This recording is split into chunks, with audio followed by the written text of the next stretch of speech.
Hello, good morning, and welcome to AM News. My name is Denisia Poma Ije. Now, the chief of Achimwenchi, Dr. Asumedu Apia, has said efforts to halt illegal mining, popularly referred to as galamsey, in his area have proven futile due to a lack of alternative employment opportunities.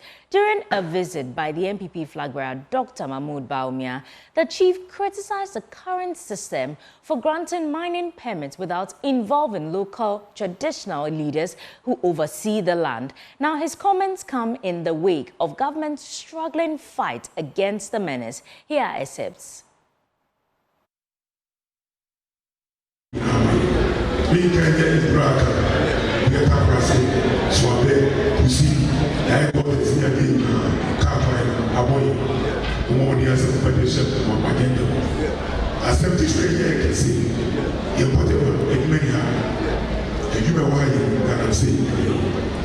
That I'm saying, and that you are saying, because he had a bit.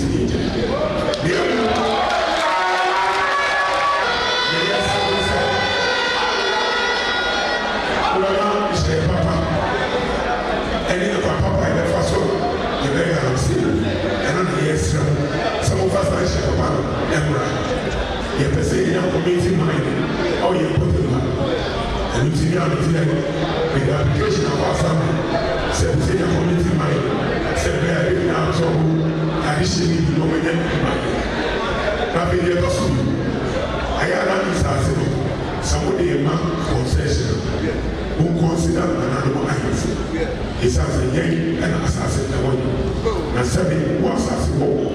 They are not possession. We move here.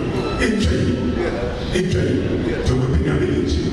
And you are doing Nanya Bayana, Sashi with you, and I'm going to have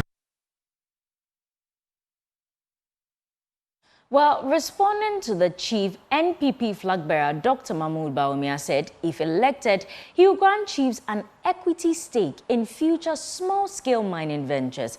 Additionally, he pledged to allocate at least $10 million annually to the Geological Survey Department to enhance their mineral exploration capabilities, replacing the current trial-and-error approach that harms the environment. The didn't say we haven't gotten it right. Sir, policy on small-scale mining. Maybe my dream say young poor small-scale miners. Young poor them teacher the way to manu. Na omoye Ghana so ebe. Yebe changing licensing regime to make it easier so that the moment behind your licenses to work. Illegal mining, no, it comes because licenses are difficult to get, so they don't even bother. And yes, sir. So the licensing regime, no, we are going to really change the licensing regime so that miners need to get licenses to work. Then the second thing I remember saying here, Geological Survey Department. More resources, at least $10 million a year, to do the survey so that you know exactly where the minerals are. And then it's trial and error. Anything in the environment, you know, essay, we will try how we now say, but the geological survey, you went to me and say, aha, go into your community mining scheme. They are now common user facilities. Not one Umenya Gold, Umenya, they are told Africa, they are told Musika, not Umia, so, in the mining licensing processes, we have to involve the chiefs. And yes, and we also have to provide for an equity stake of the chiefs in the concessions. Equity stake of the chiefs in the concessions. Then the chiefs know they will have an interest in making sure. Well, still on politics, the Agric Minister A Champo, during the second leg of Dr. Mahamudu Bawumia's tour of the Eastern region, launched a strong campaign against the NDC, saying that their prospects for winning the upcoming presidential election are bleak. Now, Mr. A Champo emphatically declared that no matter the strategies or efforts deployed by the NDC, their attempt will be in vain because the NPP is committed to securing victory by any means necessary. Now, he made these remarks at the NPP rally in Ntow. NDC for Pell, Amun Pell, 2024 Abano, and Addo win it. Whether the NDC likes it or not, they will never win the 2024 election. They will never win. Go and check their record. They won't win. The NPP is bound to win the election. Na MPP Amano Kono. MPP Amano Kono. Yes, he was a win the election. MPP. Yes, he was a win the election. It's the Enimno. Quaye be asked why you fire win the 2024 Amano. We will use any means to win the election. We have pastors, imams, even traditionalists. If you don't understand, go and bend the sea. We will win this election at all costs, so we can continue the good works to PQ.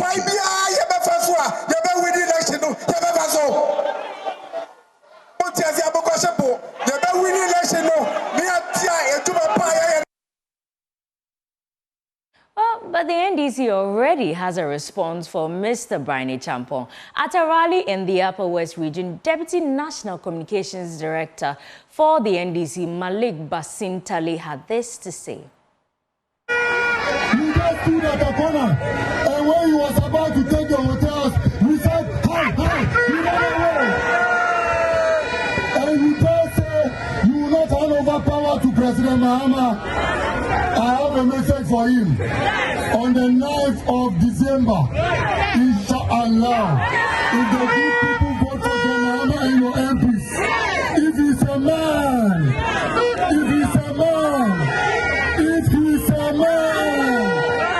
he should not hand over power and see. We will show him that when iron and iron meet, you will see fire.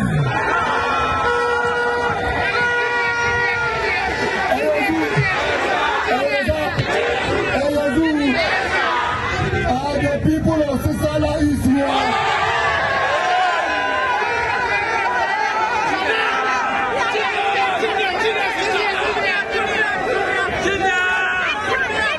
Somebody told me they have started bringing back the fertilizer. I said they better do it. They said the corrupt man, the corrupt MP for Sisala East has started bringing back the fertilizer. I say they better do. But the truth of the matter is that the president of Burkina Faso, Ibrahim Quaye, has said that he does not need the fertilizer from Ghana. So they should give the fertilizer back to the people. And that is why they are bringing the fertilizer back. Somebody told me we will not be able to locate the fertilizer. I said the same donkeys that send the fertilizer to Burkina will show us where the fertilizer is. The donkeys will bring the fertilizer back. So my brothers and sisters, today I am proud of the crowd I see here. When I go back to Accra, you can expect more fireworks.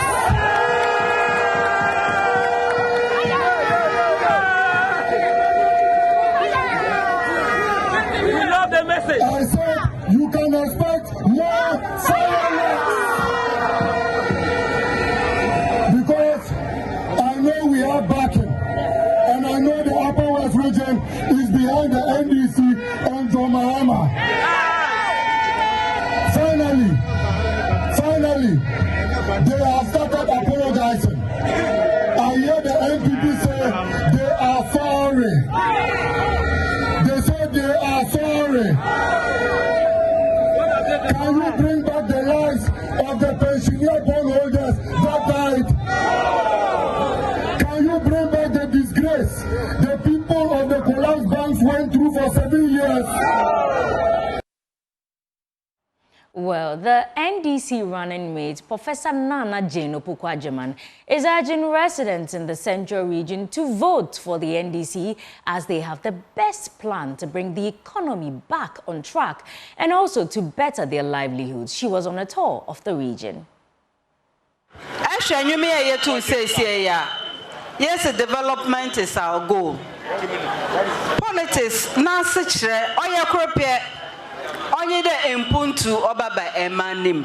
Asembi anyiho, onye kasafi sabe, onye merikam, onye merishisho obi ahorba, onye merisisi bi, onye meritata obi, onye merihune obi, ono nya politics.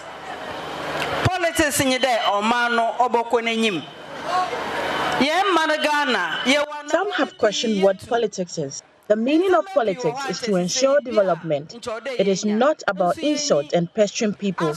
It is to ensure that the country progresses. There's a lot to do for this country. There's a charge for all of us to keep. The country is not doing well. And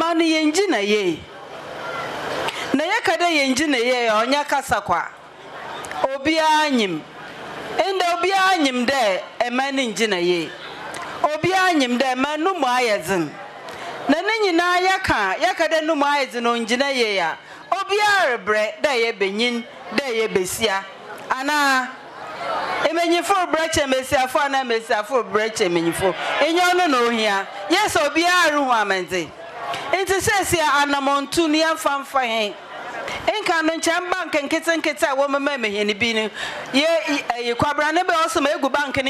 Everyone knows the country is not doing very well. Everyone is suffering. The interest rates have gone up, and it's the women who bear most of the brunt.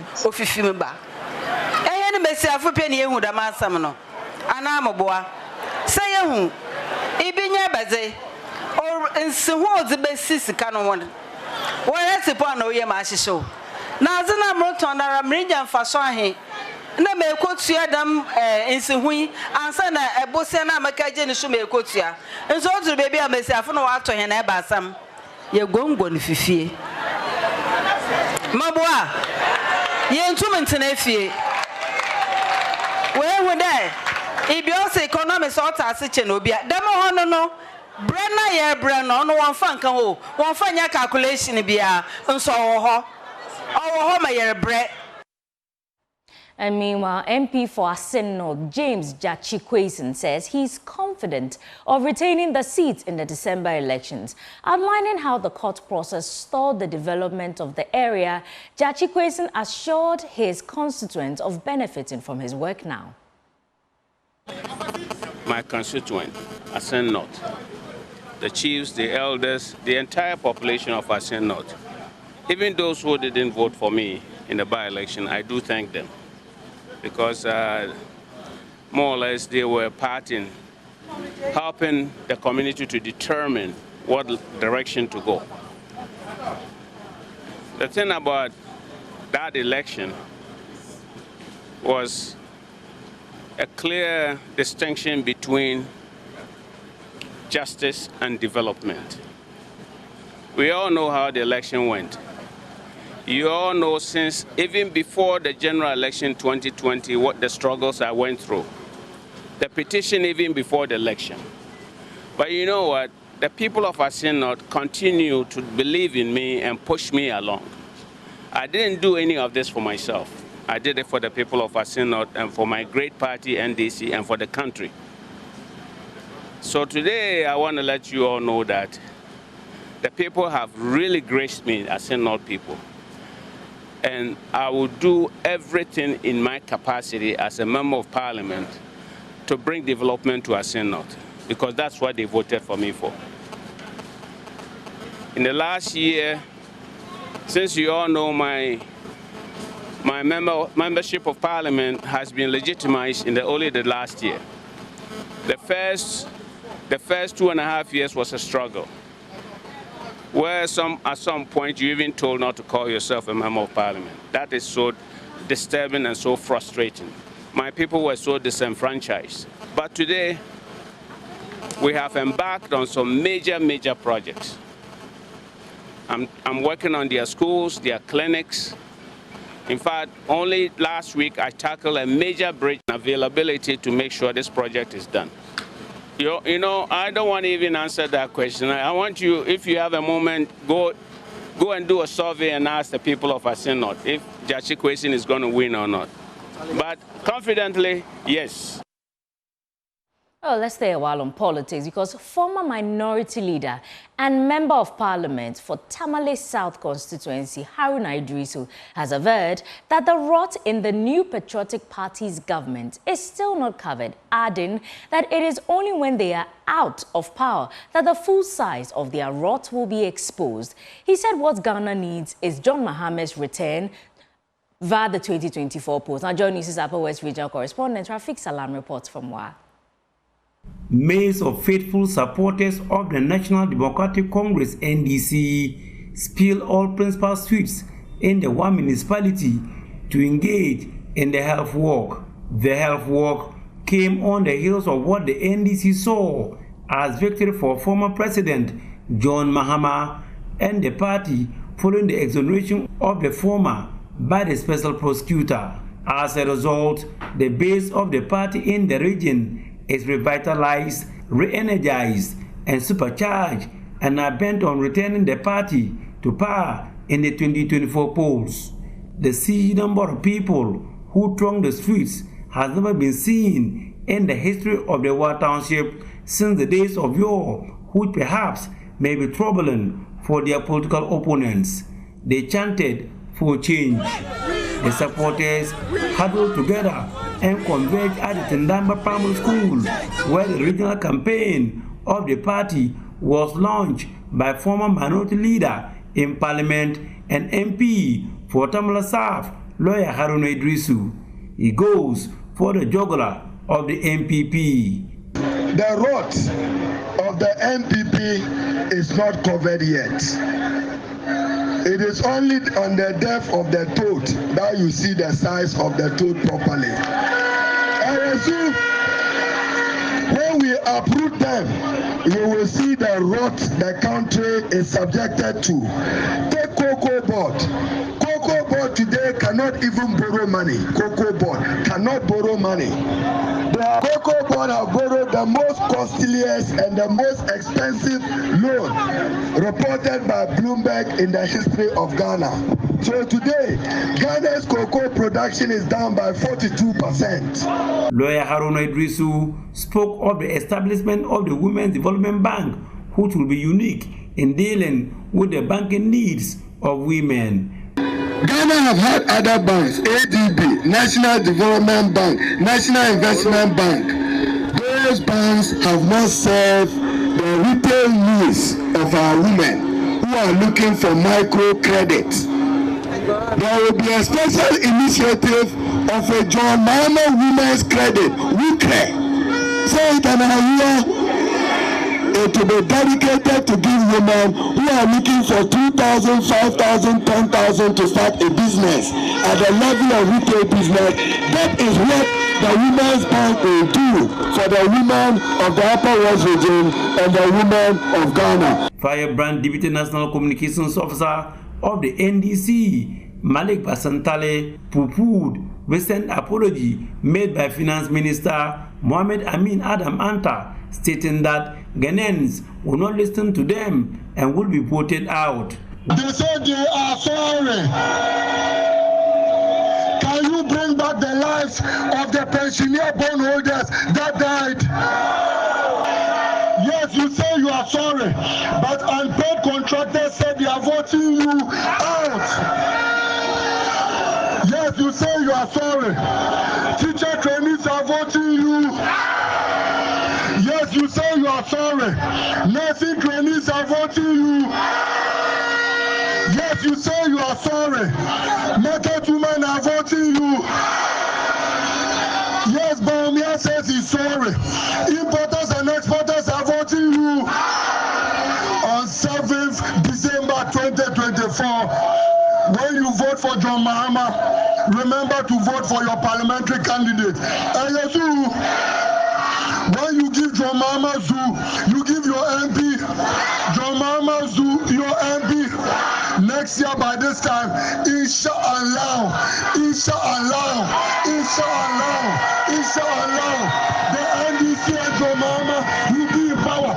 Past Central Member of Parliament, Dr. Rashid Hassan Pelipu, also took a dig at Vice President Dr. Mahamudu Bawumia and called on Ghanaians to vote for change to ameliorate the sufferings of the people. It is the definition of a party that does not tell the truth, and it is symbolized in the person representing the party now.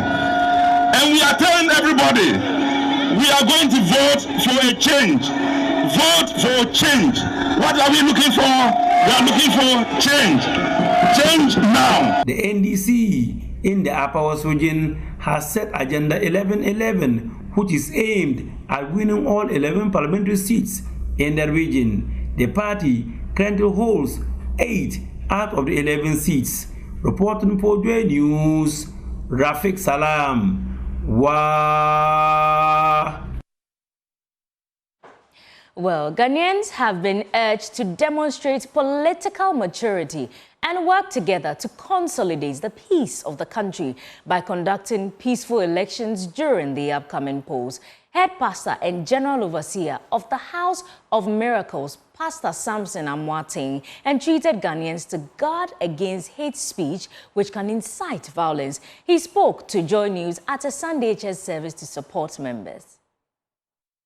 The church service, Pastor Martin pointed to scriptures that enjoined believers in Christ to make great sacrifices. He urged the church to show more compassion to the vulnerable in the society. God always wants you to have a new life. That's what the Bible says, John 3:16, for God so loved the world that he gave his only begotten Son, that whosoever believe in in him should not do what? But have everlasting what? Life. So there's something that God has for everybody. God has given everybody Jesus. God has given everybody what? Jesus. Pastor Martin called on Ghanaians to choose a leader who is willing to find solutions to the economic challenges. The emphasis is love, activating love. There are a lot of believers, Christians of today. We go to church, we pray, we are believing God for testimonies, but we don't have what we call genuine love, true love. Look for people who have genuine love and vote for them. I've seen leaders who become leaders and they rather take from the citizens. So look for people or candidates you think they really have genuine love for you.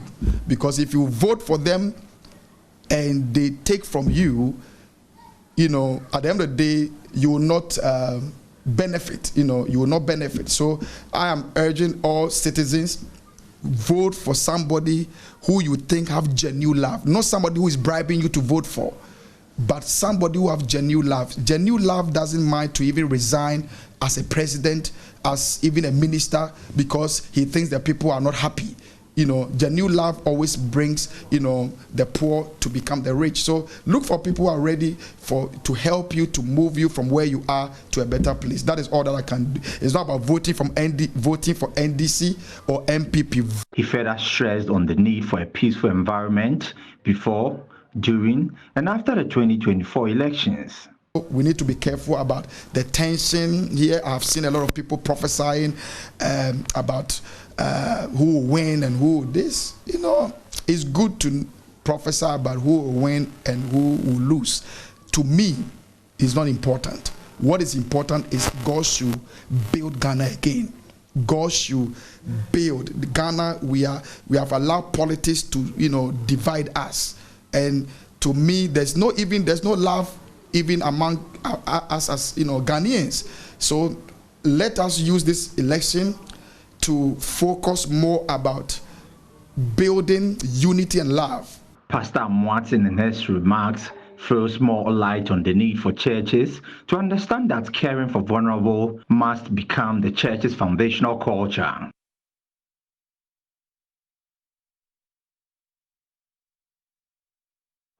It's now time for Business Update with Benjamin Akapo. Welcome to Business on the AM show. And our first story. The Chamber of Aquaculture is calling for private sector investment to develop the aquaculture value chain. Chief Executive of the Chamber, Jacob Ajika, expressed worry about the lack of attention by government towards the sector. He explained Now, the provision of storage facilities and transport systems will facilitate the distribution of fish produce to available markets across the country. He spoke to Joy Business at a breakfast forum organized by the Israeli Economic and Trade Mission to Ghana to support the growth of aquaculture in Ghana. Right from after production, you could see that there is a challenge when it comes to transporting the products or providing a coaching service to the marketplace.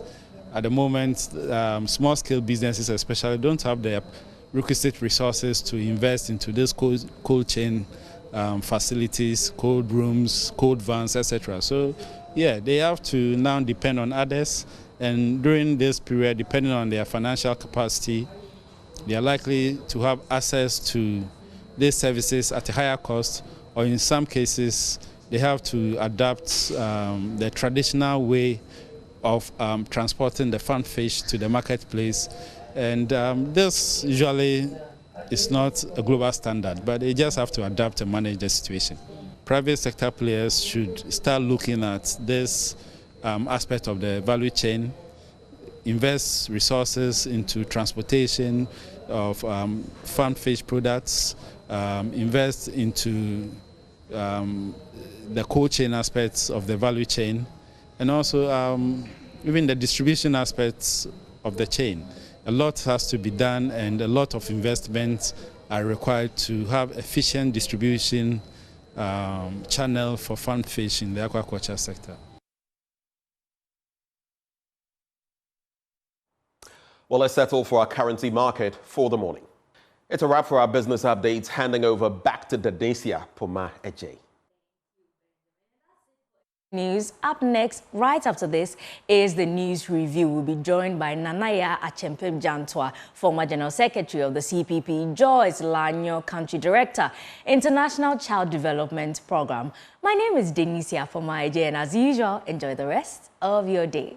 Welcome aboard the news review segment on the AM show. It's always a pleasure to be my guest, but we have my guest in the studio with me, and I'll be telling you who they are in a brief moment. But a gentle reminder that this segment is always brought to you by Endpoint Homeopathic Clinic, and they're offering free prostate screening and free fertility screening for women at their various locations. Here in Accra, you can find them on the Spintex Road, opposite the Shell signboard.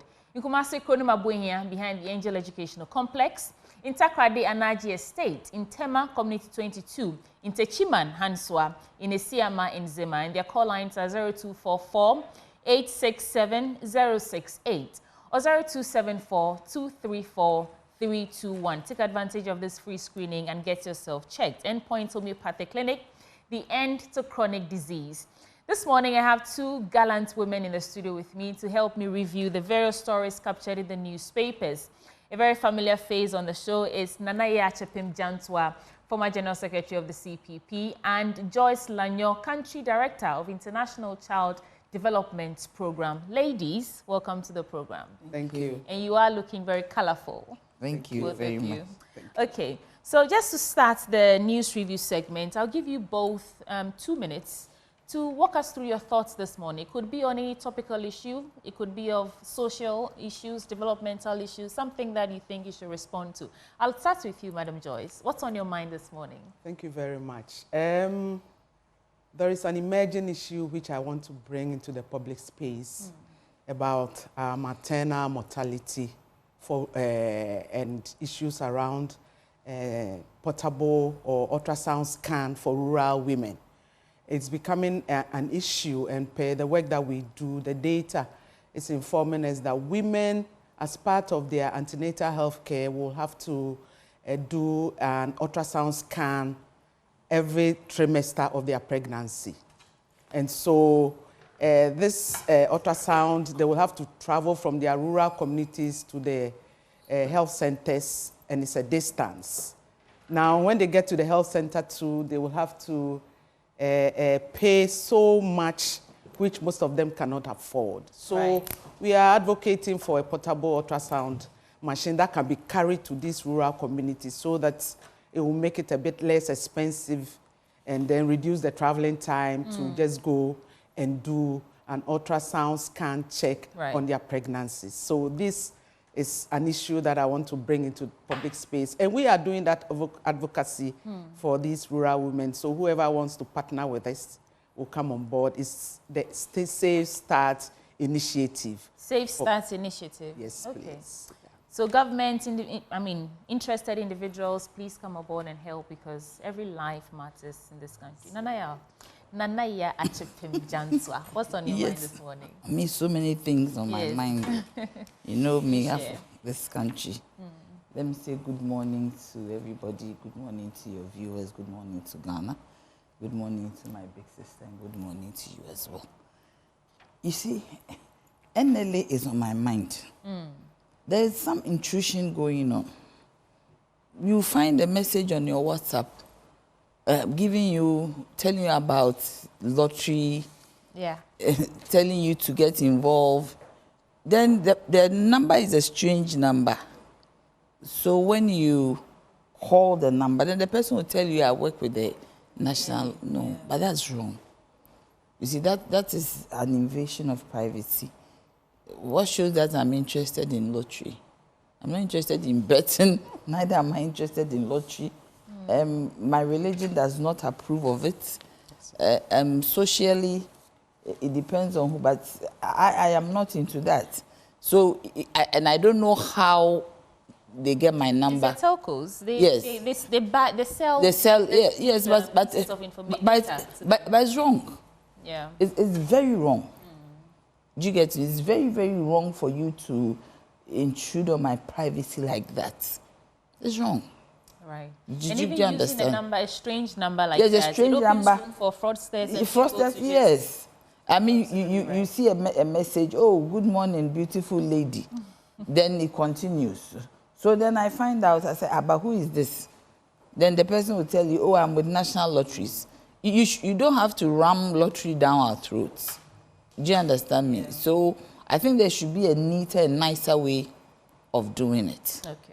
I mean, certainly there should be a neater and nicer way of doing this kind of intrusion. It's so common of the MPP. They have to stop. This one, my brother is not doing well at all. He should look at it. And that is Hamir Uku.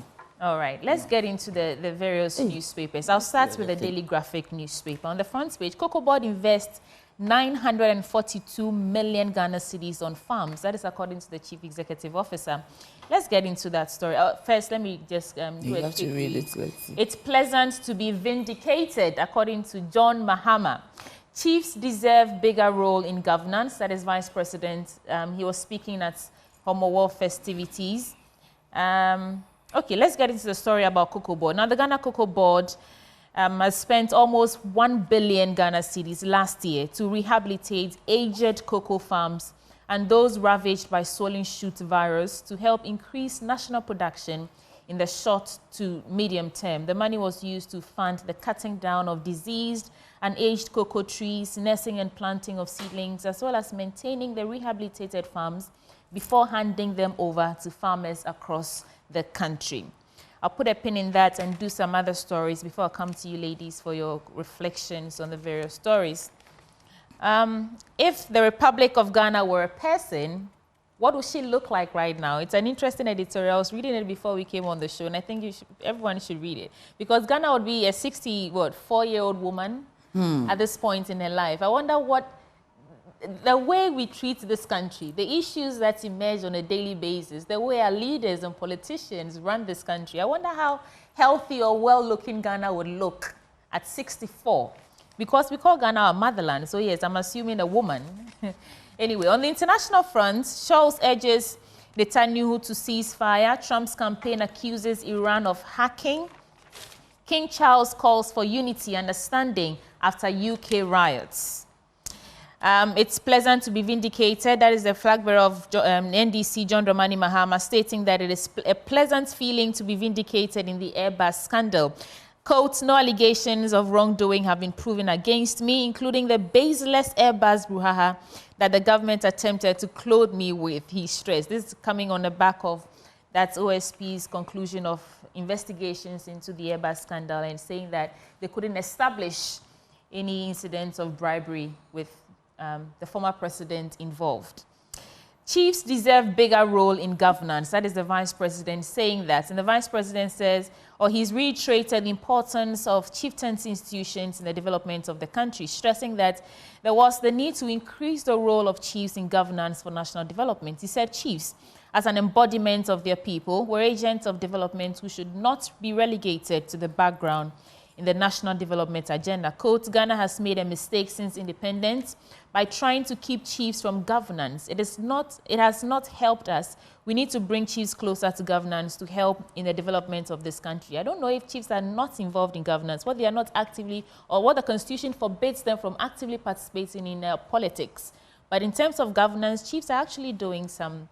They're doing some, I think. Government employees face surcharges for allowance abuse, and the chief executive of the Fair Wages and Salaries Commission, Ben Arthur, says, or he's warned that public service workers who live in government accommodation but still receive allowance to come or to cover same will be surcharged. Equally to be surcharged are employees who use state vehicles yet receive fuel and vehicle maintenance allowances. He said the practice was a drain on public funds. I mean, come on, if you fall in this category, come on.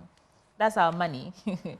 All right, let me do 2 more stories and then I'll come to you. Let's not compromise our integrity for money, Reverend Dr. Degbe saying, and that's from the CDD on the back of election 2024. That's Quote, my former senior pastor. That's your former senior pastor. Oh, okay. A vote is your will, choice, and conscience. Taking money means you are selling your conscience and ability to hold leadership accountable. Now, listen to John Mahama a few days ago, last 2 weeks or so, saying when the politicians come and give you the money, take it.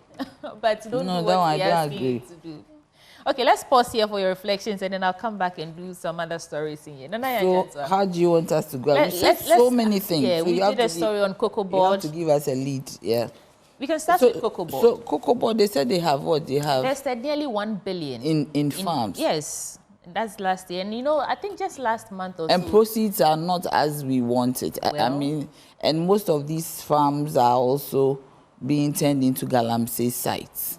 I mean, so really, we need to really look into it. We didn't have time to read everything. Maybe later on, we need to really interrogate what exactly it is and the impact. You see, my point is that normally these things come up and they mention huge figures, but they don't tell us the impact and how positively this has affected the cocoa industry in Ghana. So I believe that we should go further, we interrogate it further to find out the impact and how far this intervention of almost $1 billion Ghana cedis has helped in the production of cocoa. Because I know that a place like cocoa processing that produces chocolate, sometimes they are even short of the cocoa to produce the chocolate. So let's look into it. Yes, it's a banner headline, but let's look into it. His Excellency John Dramani Mahama said he's vindicated, yes. And it's a good feeling. It's a good feeling, yes. But I am a bit surprised. I am like, you have appointed an OSP. The OSP has done his job. Then you find other people, the Deputy General Secretary of the MPP, Owusu Bempah, saying that the OSP did not do right.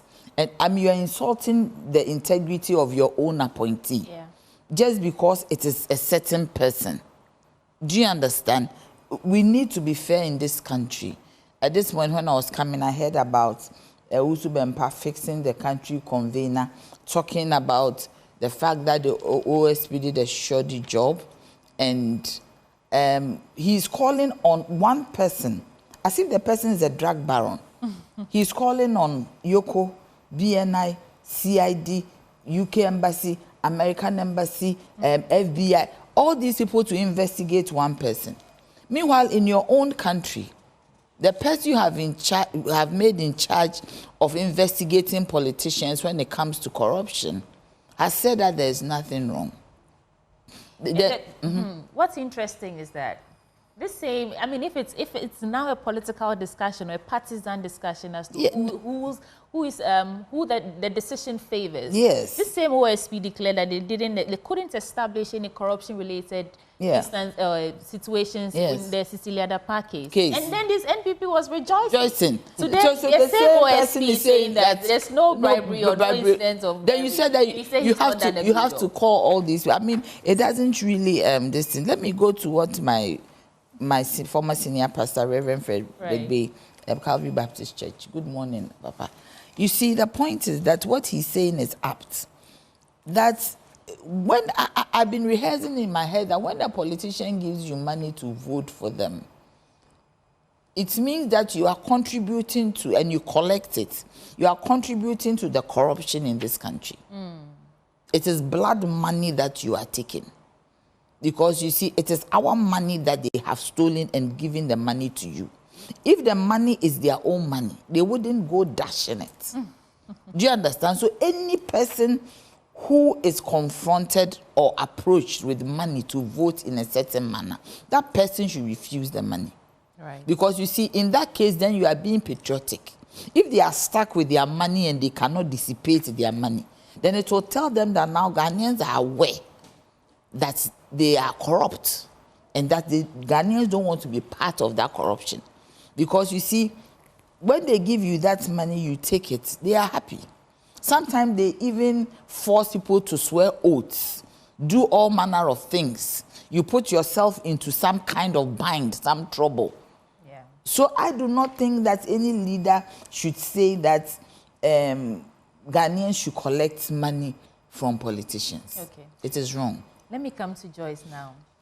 What are your thoughts? First, on Coco Board spending nearly 1 billion Ghana cedis last year to rehabilitate farms and increase yields, although, well, they did just end that 6-year losing streak, so maybe that's some of the place that the money went into. And then we have that issue on John Mahama being vindicated. We also spoke about chiefs being involved in governance and all that. What are your thoughts? Right.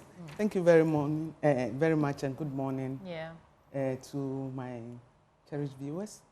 I want to say that the issue about Coco Board and the cocoa industry in Ghana is a shame. If you look back a couple of days ago, staff of PBC were on the streets, you know, shouting and making a case for not being paid all this while, just because certain resources that were supposed to be made available to them has not come. And they said something, for me, it was very serious, that the government cannot do anything without PBC. Now, let's come to the industry itself, the cocoa industry. If you take CPC that my sister mentioned, they are cash-strapped. Yeah. They cannot operate the way they should. Yeah. Our golden tree, which is touted as one of the best cocoas around the world, is all over the place. I mean, we are not getting what it is that Ghana, as one of the highest producers of cocoa, is supposed to receive around the international market. Not to mention the galamsey, which people have decided to give room or give their cocoa farms to galamseyers. I mean, let's be serious a bit. Yeah. We are in competition with La Côte d'Ivoire. And all that we are talking about is about this our cocoa that is going to be very soon rejected on the international market because of the heavy metals that probably will be found in this our cocoa. In some places, you no longer find cocoa from Ghana, you know, their shelves anymore. You don't. So the cocoa issue, I believe it's time for government to prioritize some of these our export products and continue to pride ourselves as one of the leading producers. Right. Rather than, you know, putting the galamsey and then we reducing our status. CPC, the least talked about, the better. Right. Now, when it comes to the OSP, the OSP has been given the mandate to look into the matter. And he has come out with his findings. I think we need to accept whatever he has come out with and then move on, rather than punching holes on this personality who has been accredited to do the job.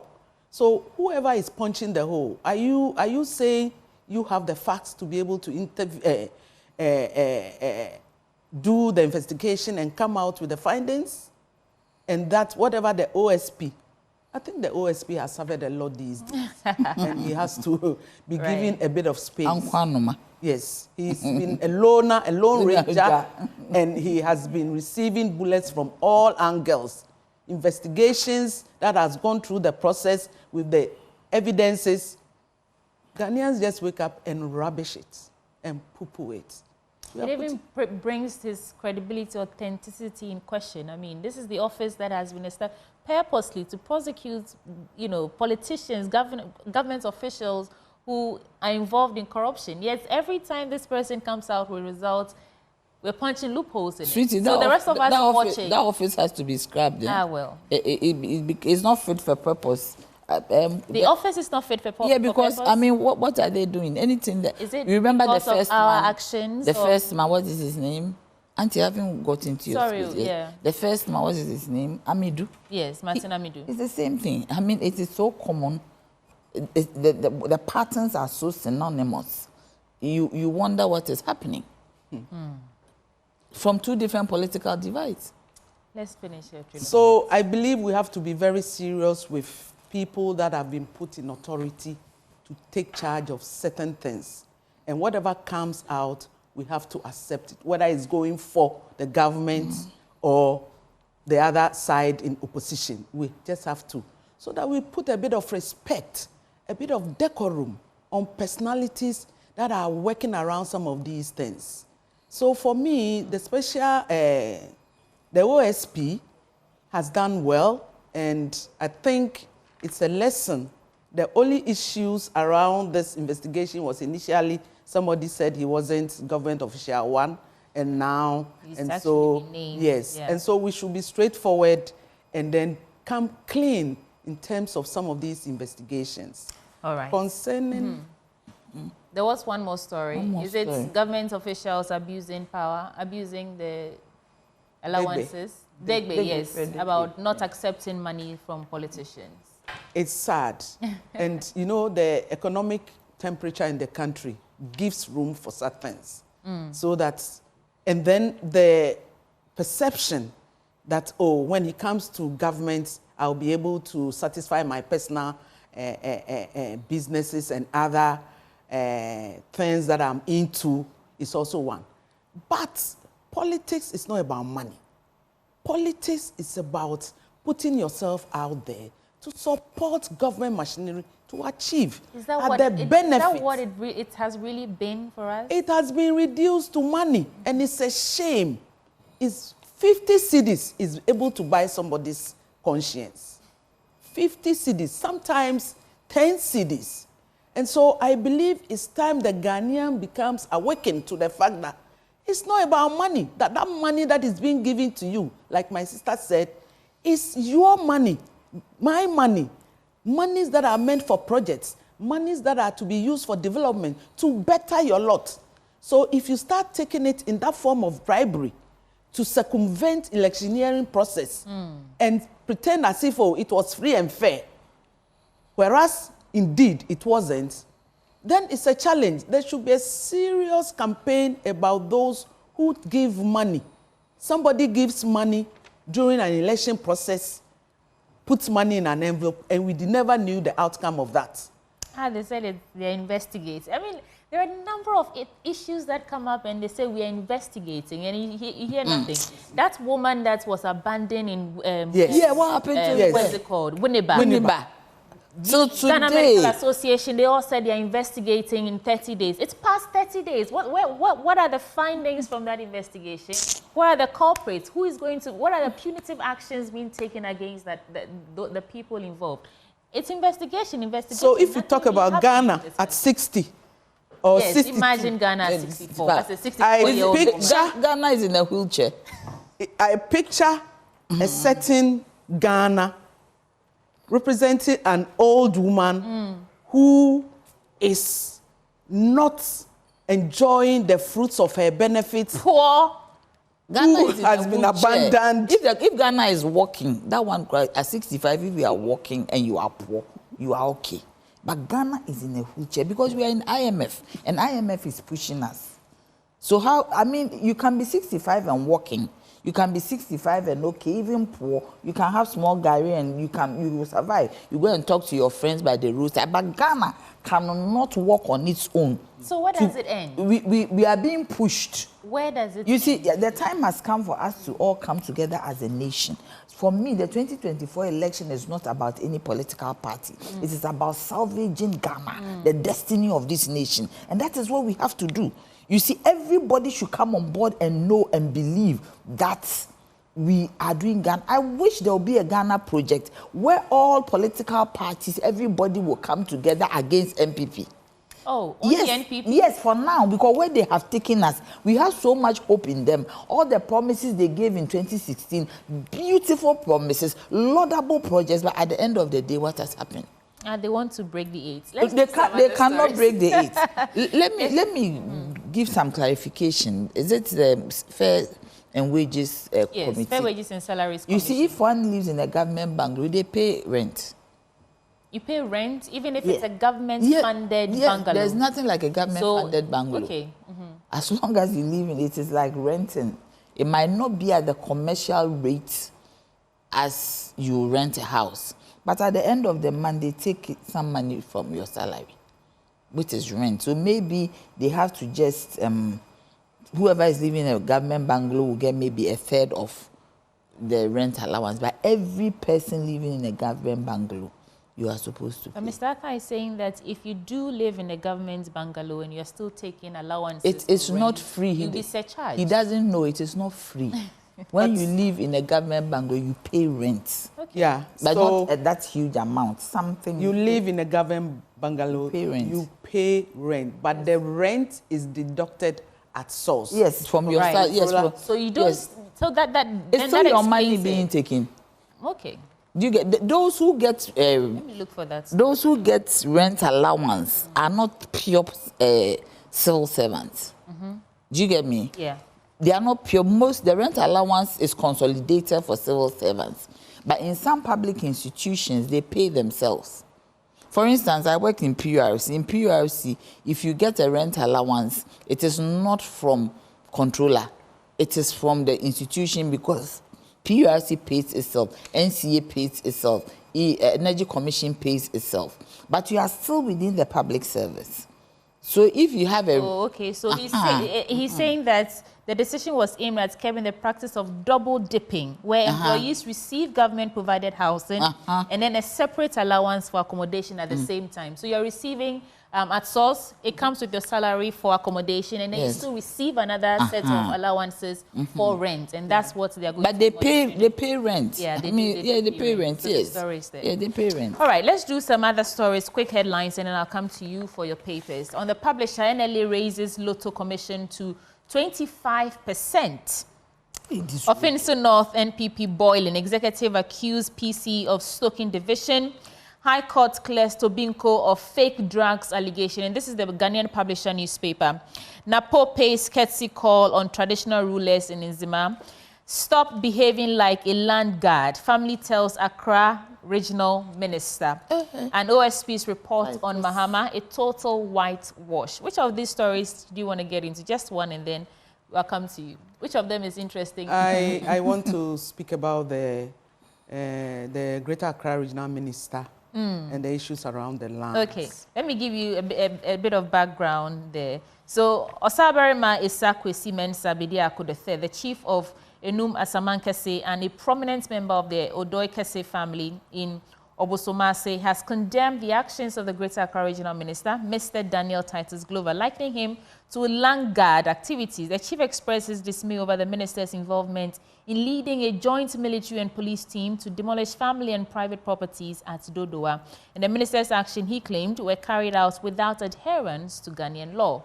So that's that's why he's saying he should stop behaving like a land guard. Right. So if you talk about the Dodowa forest area where this issue is boiling, it's assumed that it's a conservational zone for issues around the forestry and all that.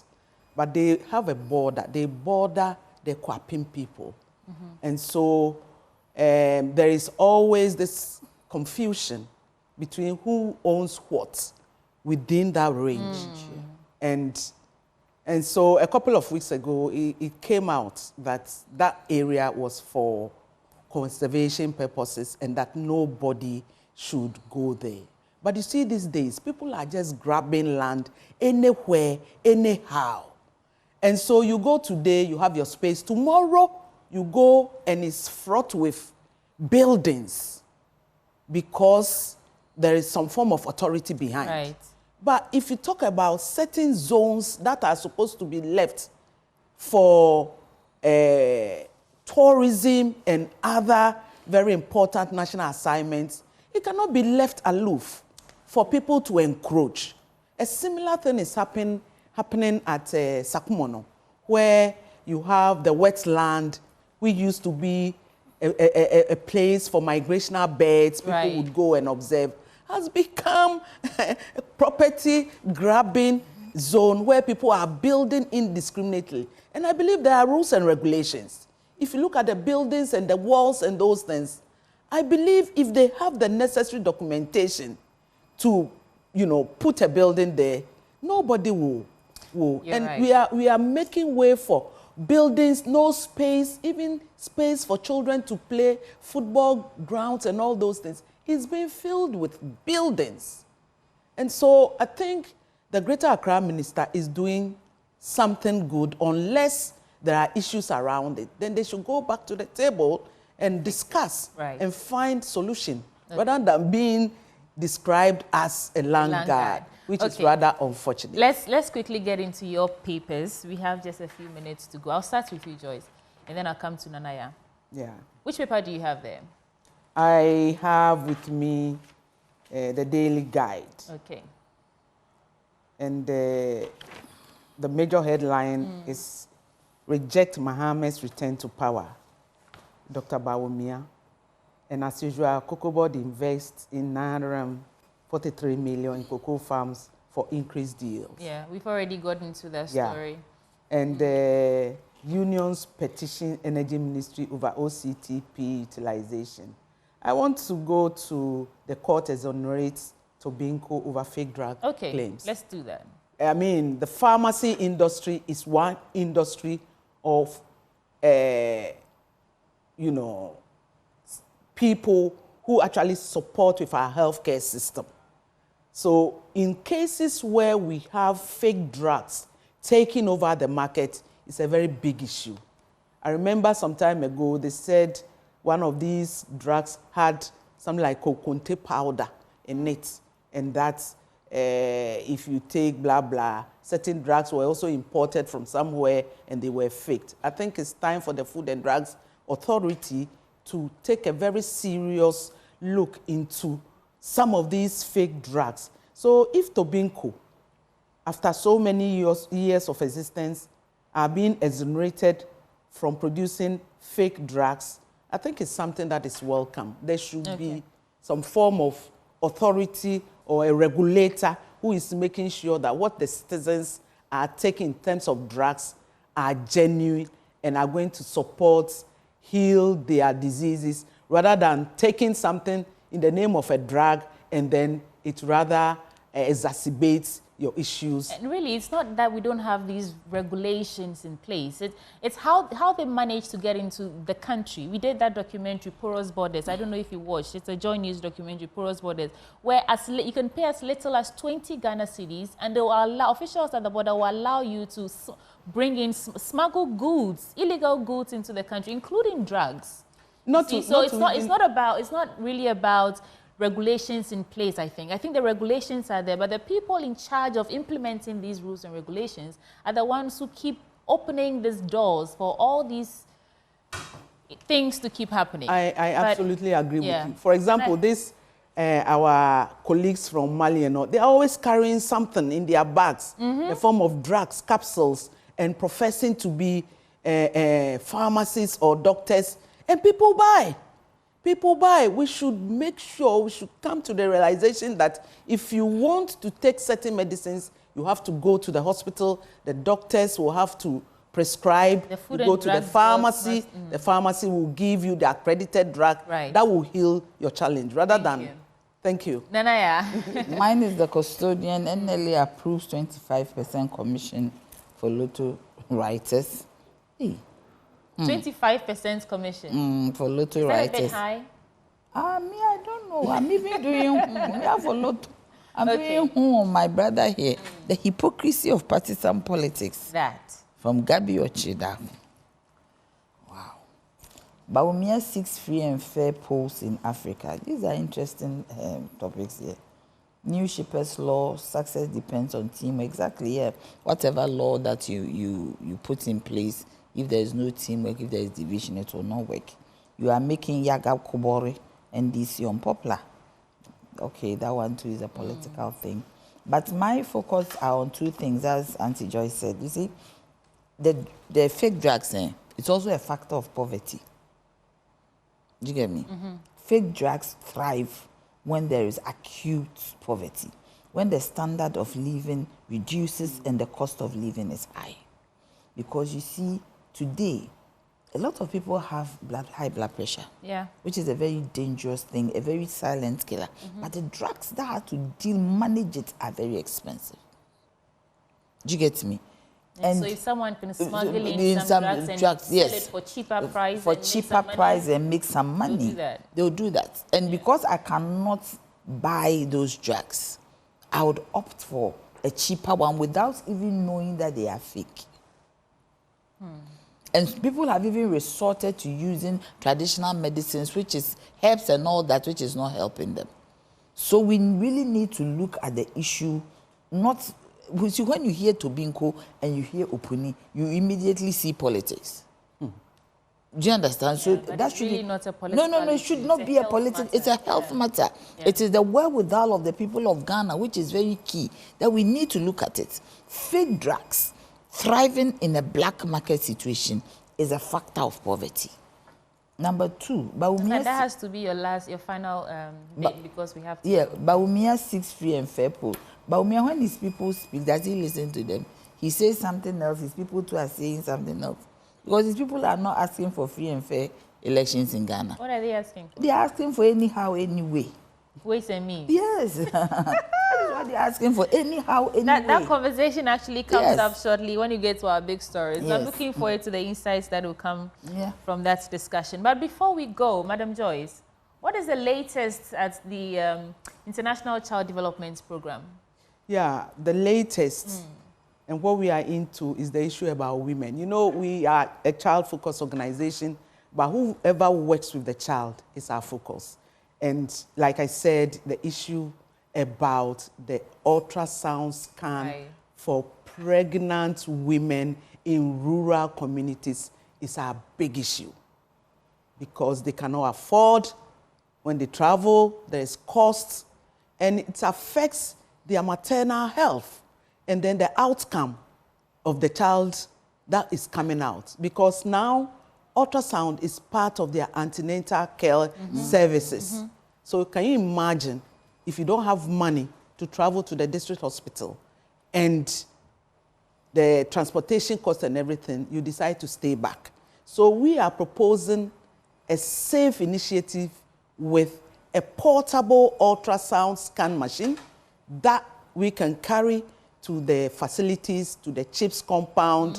When the women come for their checks, the machine is available. So here we are calling for partnerships, donors, interested parties to come and support us, get some of these machines. And it's all over the place. Women, especially in the rural communities. But can I ask Auntie Joyce a question? Yes, briefly. In about 30 seconds. Why should donors do that? What is the Ministry of Health and Government Well, if they were doing it, they we have have the need to. They have to do it. If the government was doing their No, but you see, we are pampering them too much. And we should ensure that they do it. It is their responsibility. How do we ensure that they do it? I don't know. Go on the streets and demonstrate? But what is wrong with that? So through this initiative, we want to push for a policy Yes. in this direction. Now they have passed the affirmative action bill.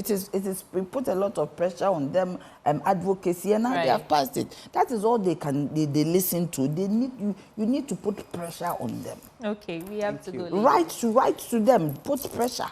Put pressure on the government. Thank you so much for joining us for News Review segment. My guest was Nana Chepim Janto, former General Secretary of the PPP. And CPP. Why PPP?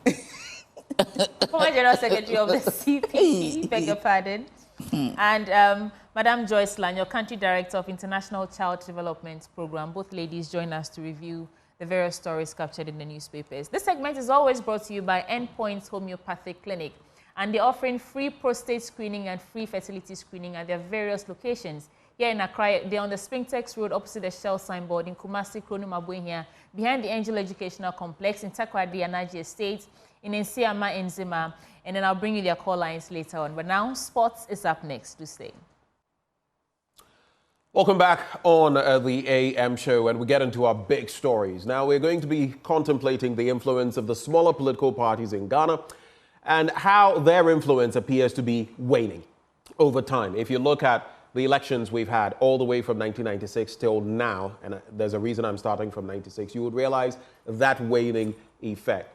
Now, the question is, what does election 2024 hold for these minority parties who seem to have suffered at the expense of the two big political parties, the MPP and the NDC, who have often gobbled up all the votes? Records indicate that since the inception of multi-party democracy, smaller parties have not made anything more than 2% of the total votes cast. Well, in some instances, about 3%. In one instance, in the year 2000, thereabouts 7%, or just about 2004. Now, the question, the 2024 elections, are they going to present to us a different scenario, the smaller parties, than before? What can change, and are there any different strategies to deploy to change the status quo? We get into these matters with our guests this morning, and we have Nana Ohene Ntow. He's senior advisor to Alan Trebateng. He joins the conversation. We also have Dr. John Osai Kwapong. He's a CDD fellow, and we have our very own Nanaya Chepim Janto, who has been with us since morning, and she's still here with us. She'll also be joining the conversation from that perspective. But let's kickstart matters with some data we've put together for you. We'll walk you through them, and then we shall take it from there in respect of what we can expect ahead of the 2024 elections. Now, if you look at the emerging competitors, you can see the likes of the Yellow Ghana, New Vision Movement, the New Force, and the Movement for Change. All of these gunning to make an impact as far as the smaller or minority parties are concerned. Now, if you go to the next slide, then we'll take a look at the impact of other parties in terms of the votes garnered between 1996 and 2020. You would realize that the total votes of other parties put together in 96, you were looking at 214,000. In the year 2000, 473,000, the highest they have mustered. Then you go to 2004, a decline, 251,000, 248,000 in 2008, and since that time, it has been less than 200,000. In 2020, a paltry 175,000 going to the smaller parties, all put together. Then you look at the impact of these other parties in the 2020 elections, and you would find out that if you took the winning party, the MPP, in that election, 51.3%, the NDC, 47.36%, a gap of about 4%, and all the other parties put together contributed only 1.32%.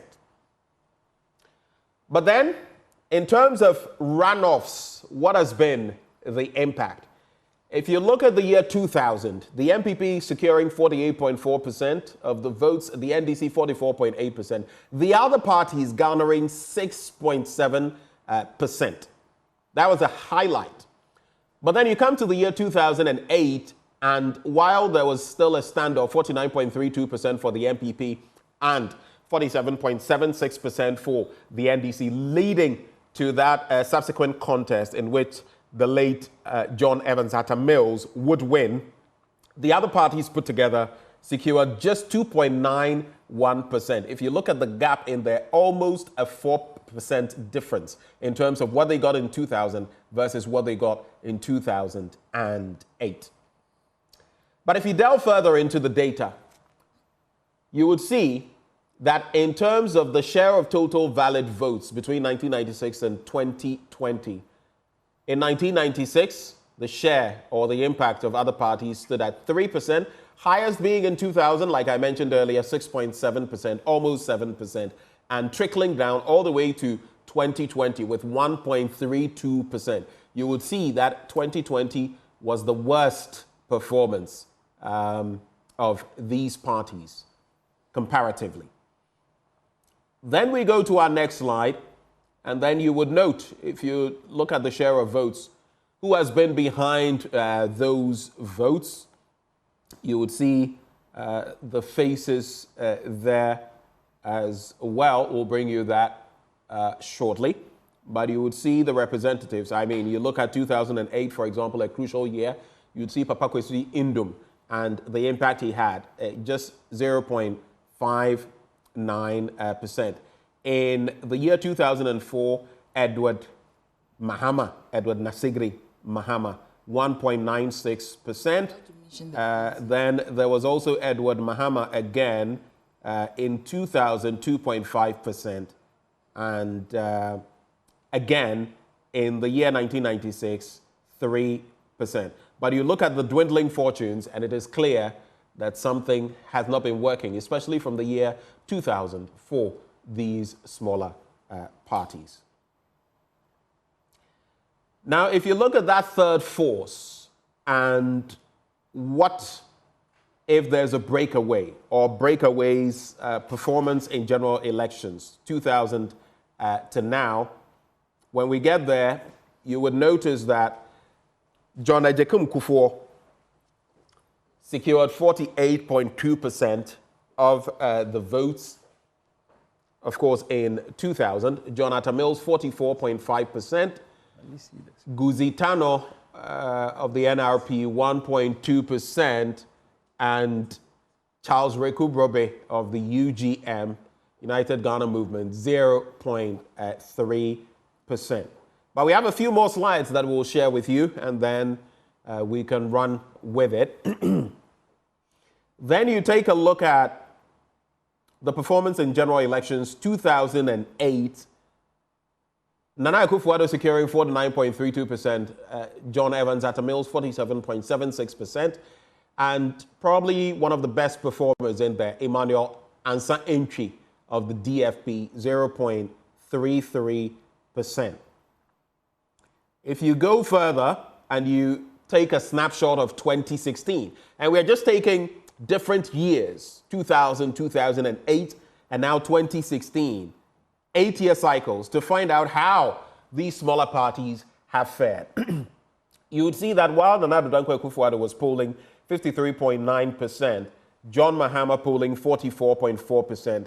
In that year, you would have the likes of Nana Konadu Adjeman Rawlings polling 0.16%. And that was the tail of the tape for many of these smaller political parties. So we ask this morning, as we confer with our guests, what can be the impact of these smaller parties, these individuals stepping up to go to the electorate for their vote? Our guests are in the studio. Let me just confirm that we have Dr. John Osai Kwapong with us. Doc, good morning.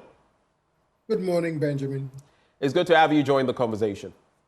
Thank you. So let's start off with these smaller parties and what you forecast their influence could be. Looking at the patterns, you've observed this, you've followed this. What can likely be the impact of these smaller political parties in election 2024? And you can feel free to give your basic, your background views before we get to specifics.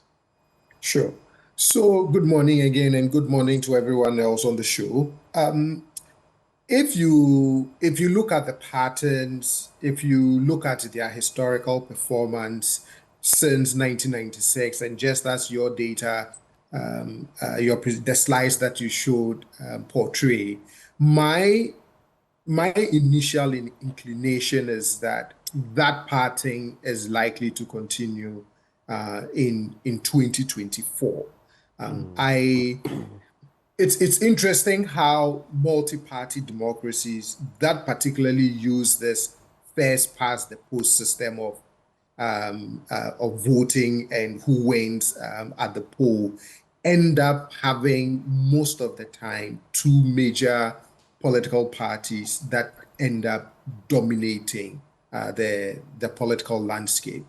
And that's what you see having emerged in Ghana. I mean, since their best performance combined, as your graphs showed, of about 6-point-something% in 2000 round one, you just see that they've not been able to pull more than a combined 2% of the vote since then, especially in the last two elections, which is what leads me to say that I'm not sure how the 2024. I'm not certain that the 2024 election would back that trend and change the picture in a very dramatic way from what we've been seeing. I see. Thank you very much, Dr. Osai Kwapong, for those initial thoughts. Let me bring in Nanaya. You've been on the political field. You've had quite a bit of experience with the CPP, among others, and you have seen, if I dare say so, how poorly the smaller political parties have fared. And she's giving me the look. Yes, how poorly the smaller political parties have fared, including the CPP. Now, what would be your fundamental views about why these smaller political parties are not performing? Are you going to give me that look again? Greetings to my big brother.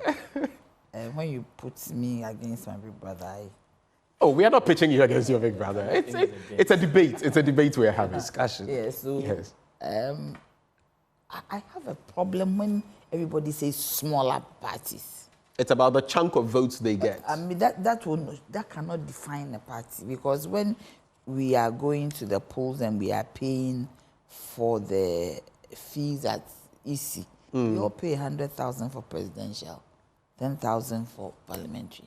In other jurisdictions, in the US and others, the Tea Party, the Green parties, they are smaller parties. They are referred to as smaller parties. If we are small, then the EC should consider reducing our fees. Because if you are small at home, you don't pay the same as your elder brother. Okay. So if you people think we are small, all of us are small, then the fees should be reduced so that the bigger ones will pay more and we will pay less. As long as we pay the same, as long as we have the same requirements as in law, we are not small. But when we look at your performance in elections, what does that make you? That is neither here nor there. I don't think that should be the indicator or the parameter to indicate whether, say whether somebody is small or big. Okay. Now, what is happening? You see, when we look at the graph, you notice that changes started coming around 2008, when we started dropping.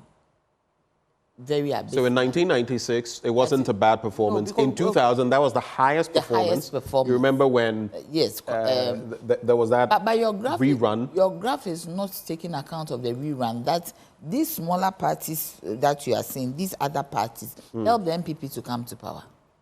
Yes, that's why I'm mentioning 2000. Yes, the 2000. Yes, the rerun. In 2000, there was that influence, and that is where you see a percentage difference of almost 7%. 7.6%. Which is what those smaller parties put together. All the other parties put together, and we're able to help a bigger party, so-called bigger party, to come to power. That was when we had the Grand Coalition, right? Or that was in 1996 rather, not 2000. No. Right. 2000, we came together during the second round to help His Excellency Kufuor win the. But it was 2000 that you had the highest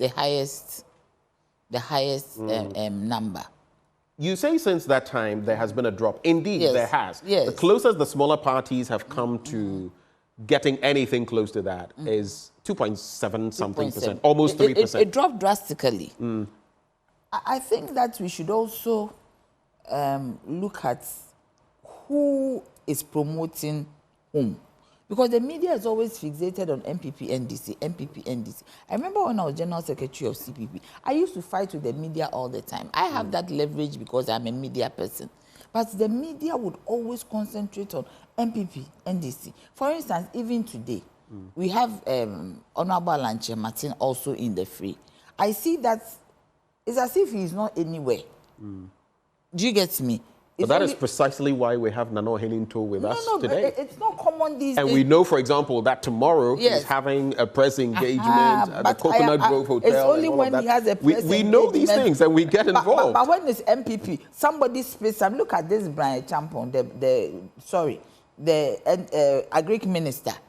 Look at the things that he's saying. It's headlines. Everywhere. Right. What he's saying is not pleasant. Very negative. Very negative. The person, anytime that he's intoxicated with emotion and some... He's intoxicated with emotion. Yes, when he's there with the people, he gets intoxicated with emotion. And he starts speaking, and immediately it is all over the place. But that is what we are talking about. But to be fair to us, you do understand that these two political parties, they are political juggernauts. They do so many things, and a lot of what they do, hold for me. A lot of what they do in their campaigning and otherwise is newsworthy. I'll ask, say, the smaller... Hold for me.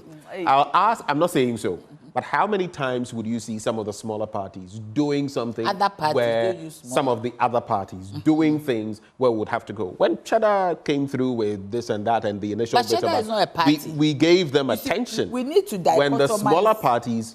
Alan Martin, when he does things, we are there.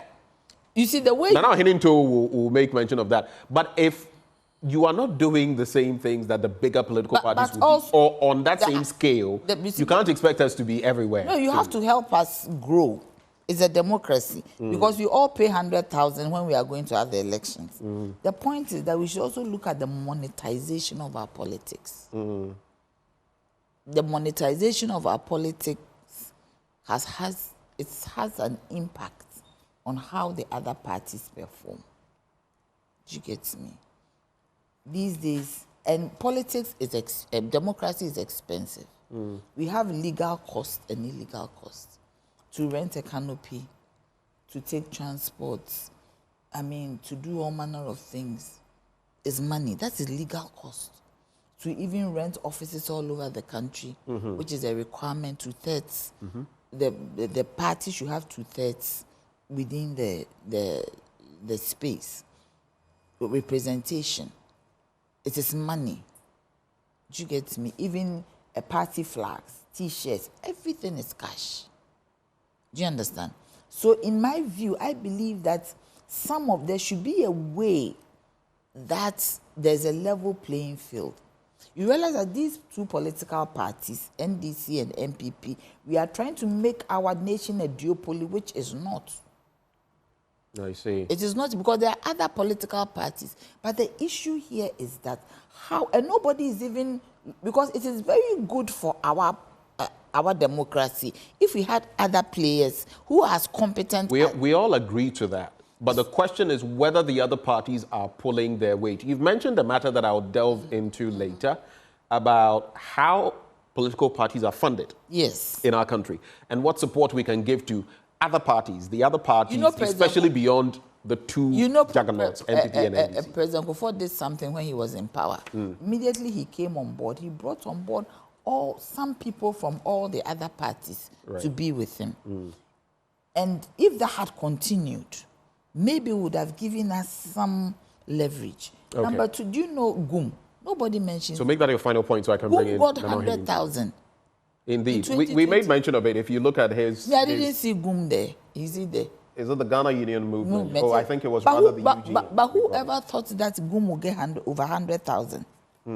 He did. So it means that there is hope for the other parties in the right situation.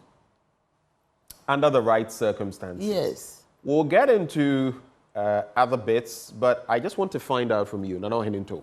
The bit about, do you also disagree with being referred to as smaller parties, or do you have a take on that? Those are stereotypes that sometimes the media feeds into. But before I even get to the real issue, right? Let me note a little thing that, Joy, you've done this morning that I have to protest and get it what is corrected immediately. Right. Where you chose to put the butterfly against the white background when our color is yellow, we have a yellow army, and then you decided, not even electoral commission, Joy FM decided that the butterfly should be against a white background and some other group calling itself a yellow whatever should be a yellow background. That is a decision you took, and I think it's arbitrary. It goes against our campaign. No, Ntow. Sorry. Yeah. Wait, let me just finish with that. So this is a very arbitrary and very unfair decision that you would have taken. Everybody in this country knows. And all the things that Alan Kyerematen has done, including this book that I have here, all the yellow T-shirts everywhere, everything that Movement for Change has done has been in yellow. And then Joy FM decides that if they want to present the logo of Alan Kyerematen's Movement for Change, it has to be against a white background. So having said that, I hope by the time we finish, you will put it against a yellow background. Well, it's not that simple. It's our graphics people who do these things. These very and let me just say that this is Joy News. There was no such intent. When our graphics people maybe do you may these not things, intend it, but it can also have some subtle. We are in just in say the sorry business. and let's move on. Oh, that's what I'm saying. But I have to explain to him that it wasn't. There was no intent. Well, yes, I can agree with you. I can understand, but I'm sure your graphics people will be listening. Yes. So they should immediately go to work. But they know the colors of MPP and NDC. Exactly. They won't make that mistake. Exactly. So that's what we are talking about. But anyway, if you look at the data we have here, no such having said shows that, anyway. Because you see, for the ballot paper, the logo for independence, the new person on the ballot, the logo and the recognition of the face and color. These are the key things. Yeah. But if anybody does anything to try and detract or to take away from it, then you need to... Let me find out from you, though, going into the elections, because there's yellow Ghana that, just finding out, your shade of yellow is not your usual... It's a different shade, isn't it? I don't want to get into the technical... No, you're talking about elections and the coloring. And I'm asking you, what is your shade of yellow? I cannot get into, I'm not a graphics person. I just all right. So I don't want to get into an area. The shade of yellow is in the book. Yeah, I don't know what shade of yellow. It looks more amber-like than I am saying yellow. This is a graphics thing, but I know it's yellow, that's all. So if that's fine. The experts get to the point where they need to differentiate, then they will do that. All right. But having said that, I certainly will not disagree with the experts who are saying that it is an uphill task for any independent coming into the elections of 2024. And that when you look at the statistics, you cannot discount statistics. I mean, these are figures that I'm sure would have come out of research and a lot of experience and all of the data that we are all looking at. But interestingly, the dynamics that are emerging, not just in Ghana, but around the world, will show that when people get tired, when people get fed up with a certain status quo, certain dynamics moving for change begin to emerge. In so engineer. Pardon me? In so engineer. Oh, you see, I don't think that in our own political experience, especially within the Fourth Republic, there has been any time when a broad section of voters, and Ghanaians generally, are asking for a change beyond MPP NDC than now. I don't know whether you have heard this, whether you picked the vibe. In fact, I did ask one of the key posters in town that you're always polling about MPP NDC and then the other new factors, Alan Kyerematen showing up. Why don't you deal with the issue of whether people also want change Just test it. But some of them are polling on that. Yes. And we see, for example, Global Info Analytics, and if you follow their data points, you would see that especially in the Ashanti and Eastern regions, some trends are emerging. What we are not seeing is too much beyond those regions, but especially in the Ashanti and Eastern regions, trends are developing. So that immediately tells you that Ghana is getting to the point where, as I said, I respect statistics a lot. And as an academic and a social researcher myself, you can never discount statistics. But you also have to deal with certain very significant social dynamics that are emerging around this time. Now, when Alan Kyerematen broke away from the NPP and launched the movement for change, the Afrofranto movement, he was derided and laughed at, mocked so seriously especially by top leading members of the NPP. Some didn't even give his movement 2 weeks to survive. And they said, look, how long is the lifespan of a butterfly? Forgetting that these are mere symbols. Symbols that have both cultural, philosophical, and other significance. I mean, if you talk about the NPP's elephant, for example, it's a symbol representing something. And that's what you want to understand. When Alan Kyerematen chose the butterfly, there is no symbol in all of nature that can easily represent the metaphor of change, and not just change, transformational change, than the butterfly. That's what most philosophers will use. And Alan is telling us that, look, where we are at today, where we have in the Fourth Republic been managed by the two main parties, NPP, NDC. And this is where we're at. 1. 2, with the clamor that is also emerging for change, obviously you need someone who understands these dynamics and who also believes that such change will be useful for our democratic experience, our economic development, our social development. So then Alan steps forward. And of course, when a person steps into a situation of that nature, you're not going to tell me because the environment looks challenging, so therefore there shouldn't be any venture. That certainly is not Alan Kyerematen. That certainly is not people like us. And with the kind of dynamics and vibes that we are also picking across the country, I believe that the significance of Alan Kyerematen and, of course, some of the other, if you like, minority, and I would agree because of the statistics, the numbers, the effect that they are going to make on this particular election is going to be much more significant than in any other election in the past. Okay. Already, some of the polls that were giving Alan and the other people about 0.11% about 6 months ago have already begun to assign almost 8%. That's serious for one independent candidate. For one candidate, right. For one candidate. Right. That is very, very significant. So I think that, yes, it is an uphill task, but there are other factors that some of the experts themselves noted. I read one of the articles, and whilst the writer was taking note of the strength and the entrenchment of the duopoly and the status quo, the writer also noted that 2 factors, name recognition, facial recognition, would play a very major role in this coming election, as tricky as... And you think that's something that's going to work for you? Name recognition, facial recognition, or face...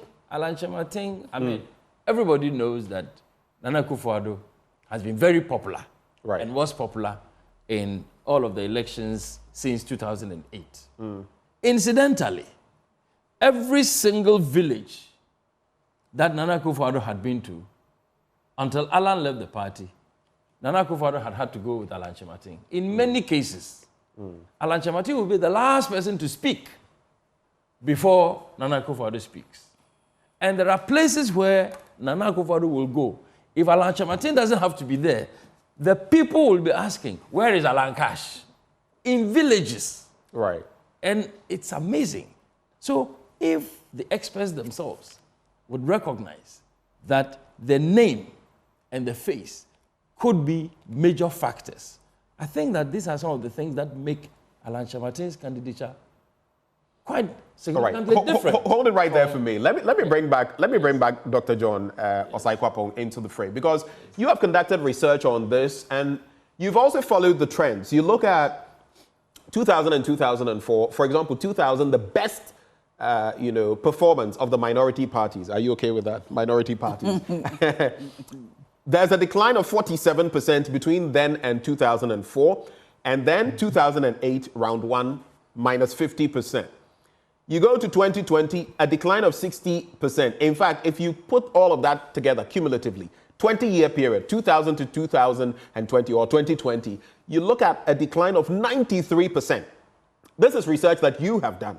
What do you make of it in respect of what the Nana Ntows, the Nanaya Jantwes are saying, that the political parties, the minority parties, could pose a shocker in election 2024? Is it on the cards? Is it in the stars anywhere that this could happen? So there are a number of structural challenges that the other political parties and independent candidates face when they come up against the dominant ones, or the duopoly, the NDC and the MPP. I recall, I think for the first time last year, I took the opportunity to study the constitutions of the NDC and the MPP. Right. And if you think about the elaborate structures they have set up, all the way from the polling station to the national level, I mean, these are very comprehensive administrative machineries that helps them run the parties nationwide. Right. So that was the first thing that dawned on me. And then Nanaya also pointed out the issue of how these parties are also financed. And you realize that to keep and maintain these elaborate structures, it does cost money. So those structural challenges do face these other political parties, that some way, somehow, the two major political parties have found a way to be able to surmount and deal with.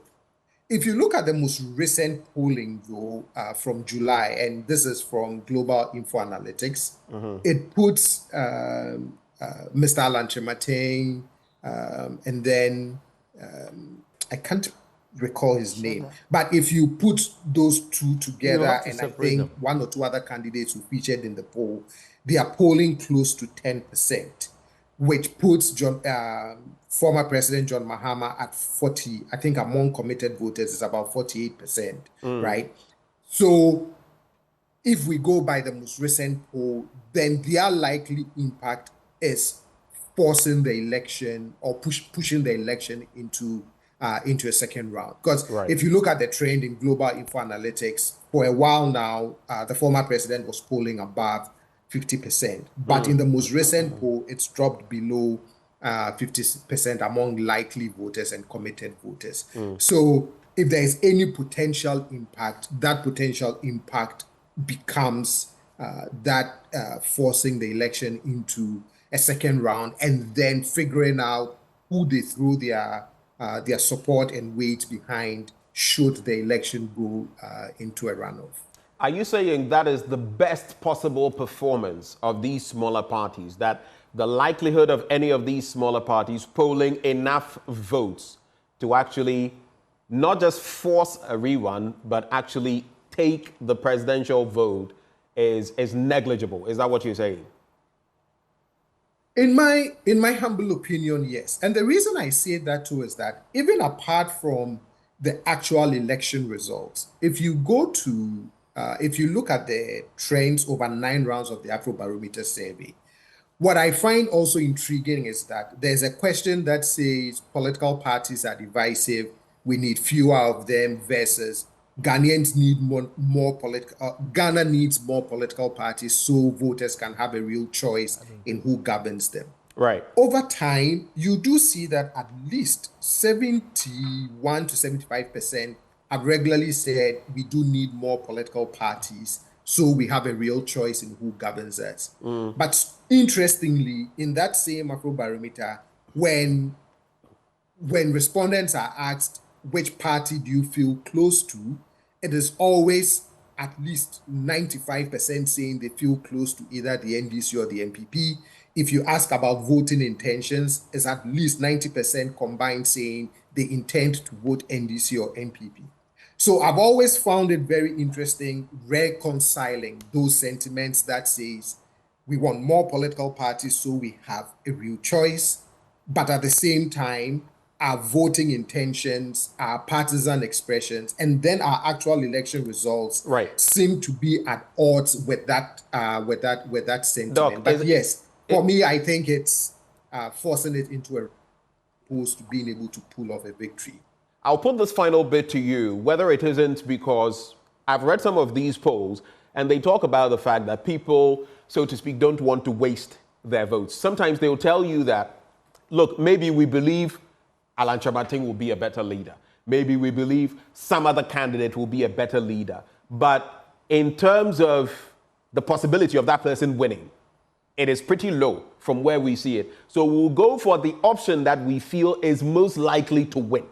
Not necessarily because that is our preferred candidate, but because it is the candidate that is not the most negative one, but also has the likelihood, apart from that negative one, of winning. That's a trend. And if you look at this, I just want you to respond to this before I come back to Ntow. If you look at the Global Info Analytics and some of their recent polls, data there suggests that of those sympathetic to the NDC, in their July 2024 poll, 95% of those who said we are NDC and we will vote, 95% of them said they would vote for the former President John Dramani Mahama. 3% said they would vote for Dr. Bawumia, and 1% each said they would vote for Alan Chamating and Nana Bediako. But when you come to MPP sympathizers who say we will vote, 88% of them said they would vote for Dr. Bawumia. That's a difference of 7% from the NDC to the NPP. Then those who say they'll vote for the former President John Mahama, 8%, and then 2% saying they'll vote for Mr. Chamating, and another 2% for Nana Bediako. When you look at these patterns, these surveys and what they are revealing, does it show in any way that there's hope for the minority parties? No. And to the original question then of, what is it that motivates the voter who may have a preference for a particular candidate that he or she may feel could be a better president, right? But then in that calculus is their chances of winning. And maybe if they look at the chances of winning, then they decide, I want to vote for a candidate who is likely to win. I mean, in the US, we have that conversations as well, which is the voter doesn't, quote unquote, want to, quote unquote, waste their vote, right? Not in the literal sense, but they want to cast it going into it with the thinking that I am likely voting for a winning candidate. And therefore, that is what drives them to not vote their actual preference, but more of the likelihood of the person that they want to vote for wins. I remember saying that once to a presidential candidate of one of these other parties who took offense, and the response was that, well, if we don't change our mentality and keep saying, well, you're not likely to win, and so I won't vote for you, then that won't happen. That maybe at some point, voters have to also start taking their chances, and that may occasion the change that we want to see in terms of the performance of these other parties outside of NDC and PP. Right. Let me come into the studio. I know Nanaya has been signaling me, I know, but Ntow, what is your reflection on that, especially with what Global Info Analytics is saying? Well, first of all, I am a bit surprised at some aspect of what Info Analytics is talking about in terms of MPP supporters who have decided not to vote for Bawumia, voting for NDC. Right. I will 8% of them. I will question that because we are also from the same stock. I'm from the MPP stock, and we're also in touch with the party grassroots as we go around. Right. Majority of MPP people who would tell you that they will not vote for Bawumia will not tell you that they will vote for John Mahama. But this is on a national level. They do admit that, like I mentioned to you, in the Ashanti and Eastern regions, they didn't do. You have a foothold there. You're going to cause massive problems for the MPP there. But this is on a national level. Yeah. And that's a different picture. But I still, this is my opinion about their poll. But having said that, I don't even think that what Ghana needs in terms of democratic choice and as far as government and presidency is concerned is more of political parties, but a more critical examination of individuals who put themselves up for president. Because you see, we may have political parties that are serving our purposes all right. But we may also have political parties that are not serving our purposes, all of it depending on the individuals that political parties throw up for either parliament or president. And this is one of my favorite examples.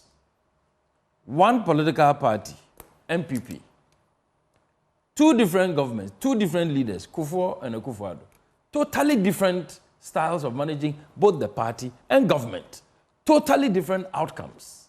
So you see, what we should begin to address as a nation now, in order to advance the value of our politics and our democracy, is not just to focus on a political party, but the individuals who eventually get voted into office.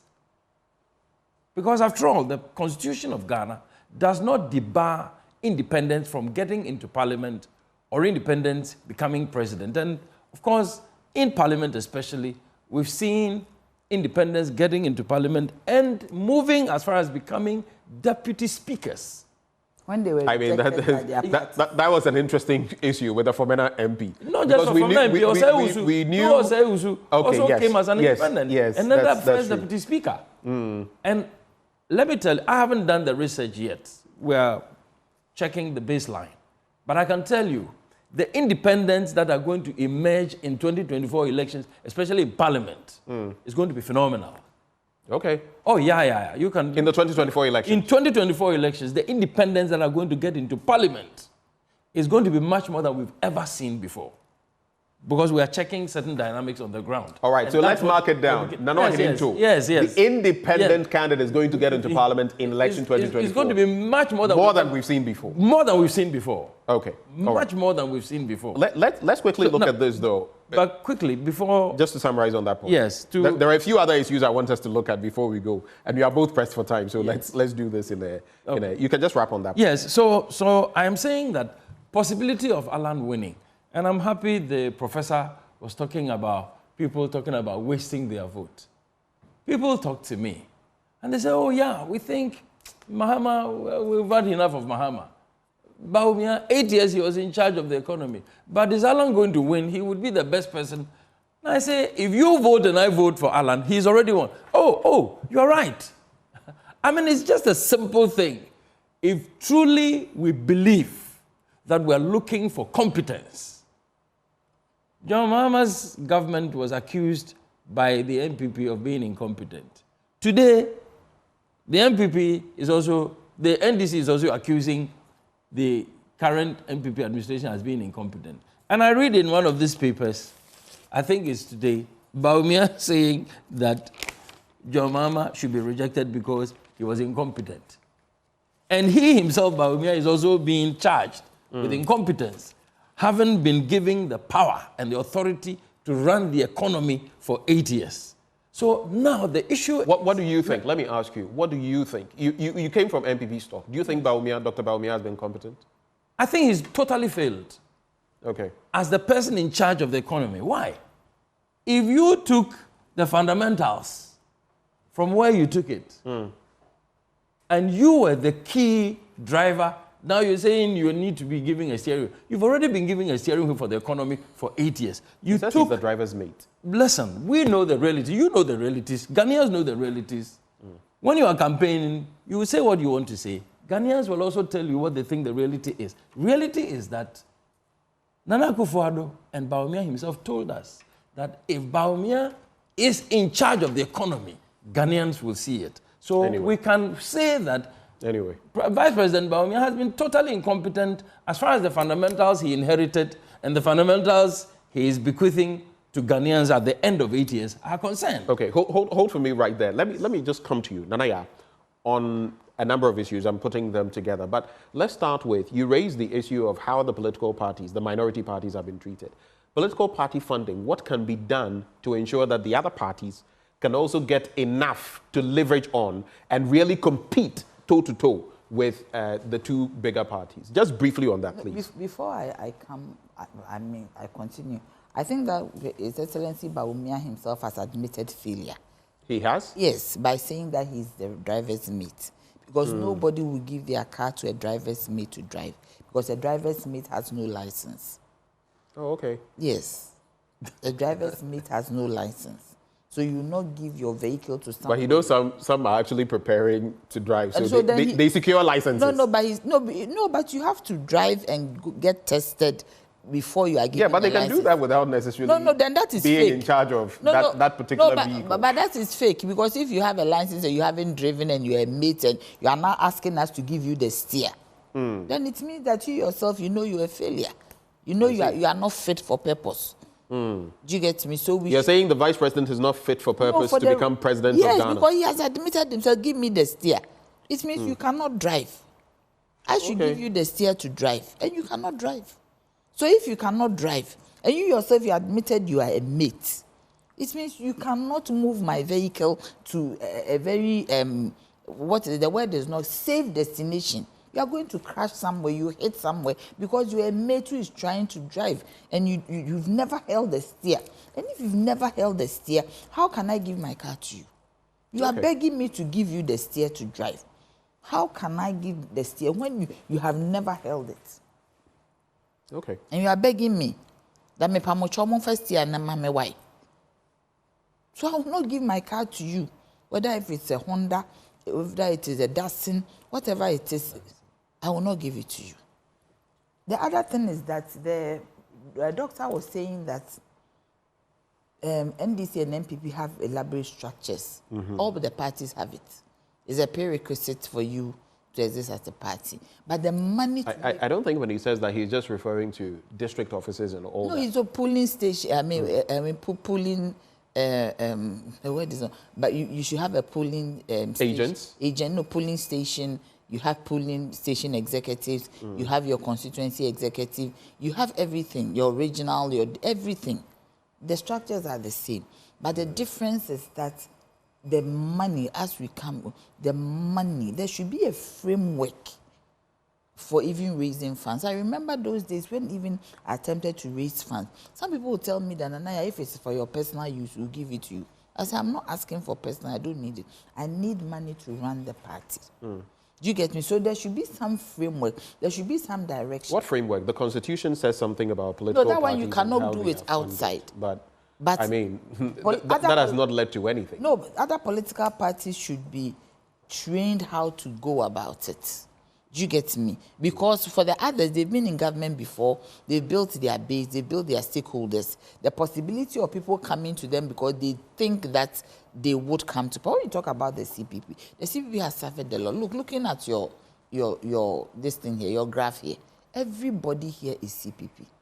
Everybody here is Nkrumah. So granted that Edward Mahama, PNC, Pakwesi Indum, but you don't also have the CPP here. Why? You see, now you are even discriminating. The CPP stood for elections in 2020. They are not here. But all these people... I think it's about we are picking people who secured certain percentages of the vote. And you are discriminating already. There. So I don't know 0.59%. We did better than 0.59% in 2020. So I am saying that these are 1.32% is there. About 0.59%, we did better 0.59% in 2020. And in all the years, CPP is nowhere. all the years you have put PNC. PNC doesn't do very well more than us. But when you look at all these, the fragmentation of the Nkrumah's front is something we should look at. Because everybody on your graph here is Nkrumahist. And they are supposed to be members of the CPP. And that is also another matter. You see now there's fragmentation at the end of the MPP. That Alan has left. And it's going, you see, always they don't talk about it. The MPP as it stands now, they become very peacocky. Oh, Alan going doesn't matter. But it is going to affect them greatly. Because whenever there's fragmentation, when you put all these percentages together, it is a lot. So granted that all these people are together, right? You don't even have APC. They are all Nkrumah's people. Okay. So we put it together. We will get a higher percentage than what we are seeing here. Okay. So fragmentation is also an issue. Right. But with money, I believe that there should be some framework. There should be something. And we should also build trust. We should build trust amongst the people who are prepared to help us. Right. I always ask the question that where are the children of Nkrumah's ministers? I am one sitting here. Where is number 2 of Botu? Where is number 3 of Koboduse? Where is number 4 of this? Where are they? Us coming together as a group to ensure that we fund. Even Alan sitting there, his father was an Nkrumahist. Some of them have been. Bawumia's father was an Nkrumahist. Akufo-Addo himself was a Nkrumahist. Well, I don't know about Edward Akufo-Addo and whether he was in the sense of being an Nkrumahist. Yes, was an Nkrumahist. Bawumia's father was an Nkrumahist, a minister. So we see all this fragmentation of the CPP. Granted that John Mahama, His Excellency John Dramani Mahama, is a product of Nkrumahist. That's what this is your discussion. Yes, the point is that once NDC became a party, there's no way. There's no way. And same with the MPP. My dear, it is not true because even in MPP, right. We have CPP. Freddie Blaze. What? Okay. So let's move the conversation forward. You guys, it is clear from this angle. Yes. When we get to wrap up, then we'll see where all of this could go. But infiltration by other parties is also a problem. I'll stay with you, but let me just ask this question, lest I forget. Ntow. So you are saying, per the permutations you were giving us, are you saying that as far as Alan is concerned, you are not merely trying to make a runoff impact, but you are trying to win the presidency? Exactly. That you believe Alan Kyerematen can win the 2024 elections? No, just clarify. I don't need an explanation. Exactly. Just clarify that for me. Otherwise, why would you want to waste your time? All right. So much thank you very much. You see how, even in statistical terms, right, the drop of the percentage of the smaller parties took such a sharp 90-something%. Right. In statistics, normally that should not be possible. But it did happen. Okay. So if an upswing of some 90-something% also happens, I don't think it would also be surprising. And it shouldn't also surprise the statisticians.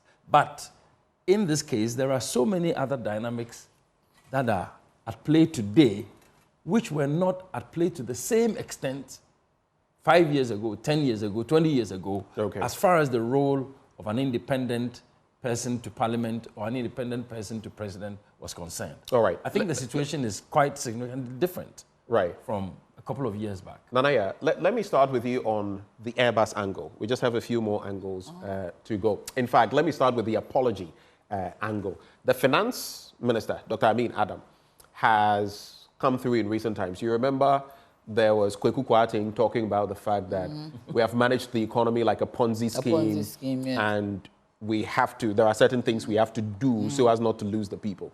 Then you have the Asin Central legislator, Kennedy Ejapong, come and say that we have to apologize to the people. Then, not long after that, you have Dr. Amin Adam, the finance minister, come and say, we apologize to you. No government wants to make things hard for the citizenry. You would even hear the Attorney General come through and say that, oh, we are breaking the 8. And breaking the 8 is not for selfish reasons. We are not trying to break the 8 for selfish reasons. All of that has come through. On the bit about the apology, though, what is the worth of an apology?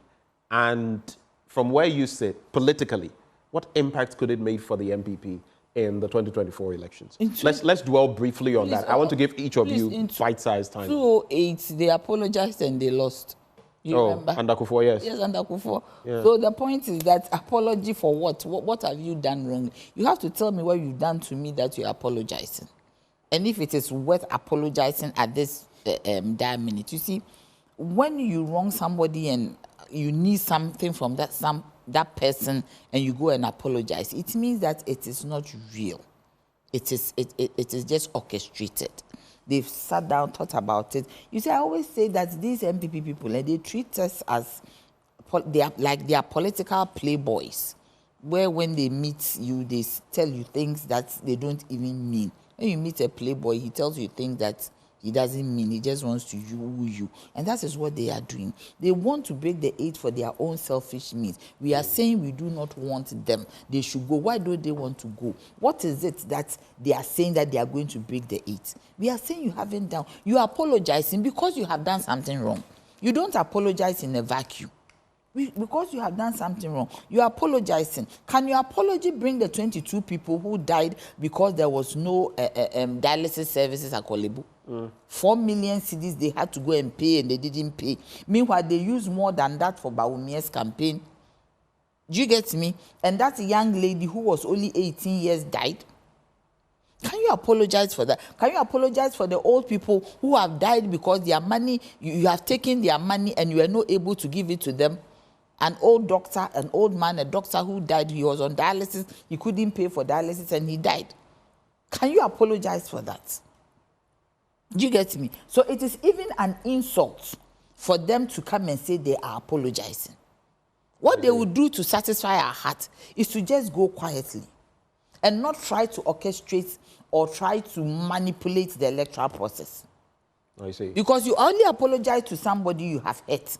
And they have hurt us so deeply that we cannot just say that, yes, we can forgive them, but we cannot forget what they have done. Apologizing doesn't mean we are going to vote for them. Apologizing doesn't mean that we accept what they do.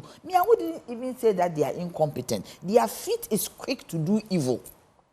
Their feet are quick to do evil. Yes, their feet quick to do evil. So hold for me there. It is clear that you are not accepting any such apology. Dr. Kwapong, Osai Kwapong, are you accepting their apology? What is the worth of an apology at this time? You know, to render an apology means there's an admission that you've done something wrong. If you even listen to what the Honorable Finance Minister said, I've been asking myself that it was preceded by also giving praise, particularly to the debt exchange program, right? Yeah. And also saying that it was one of the, I can't remember the exact, but essentially was saying good policy, it was a great achievement. That it was one of the most successful in terms of acceptance rate, participation, and all of that.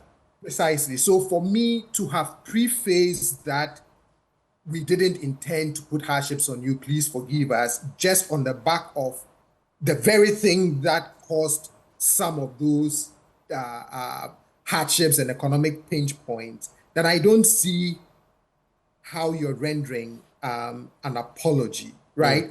I mean, it's like me, Benja, and I'll never do this, right?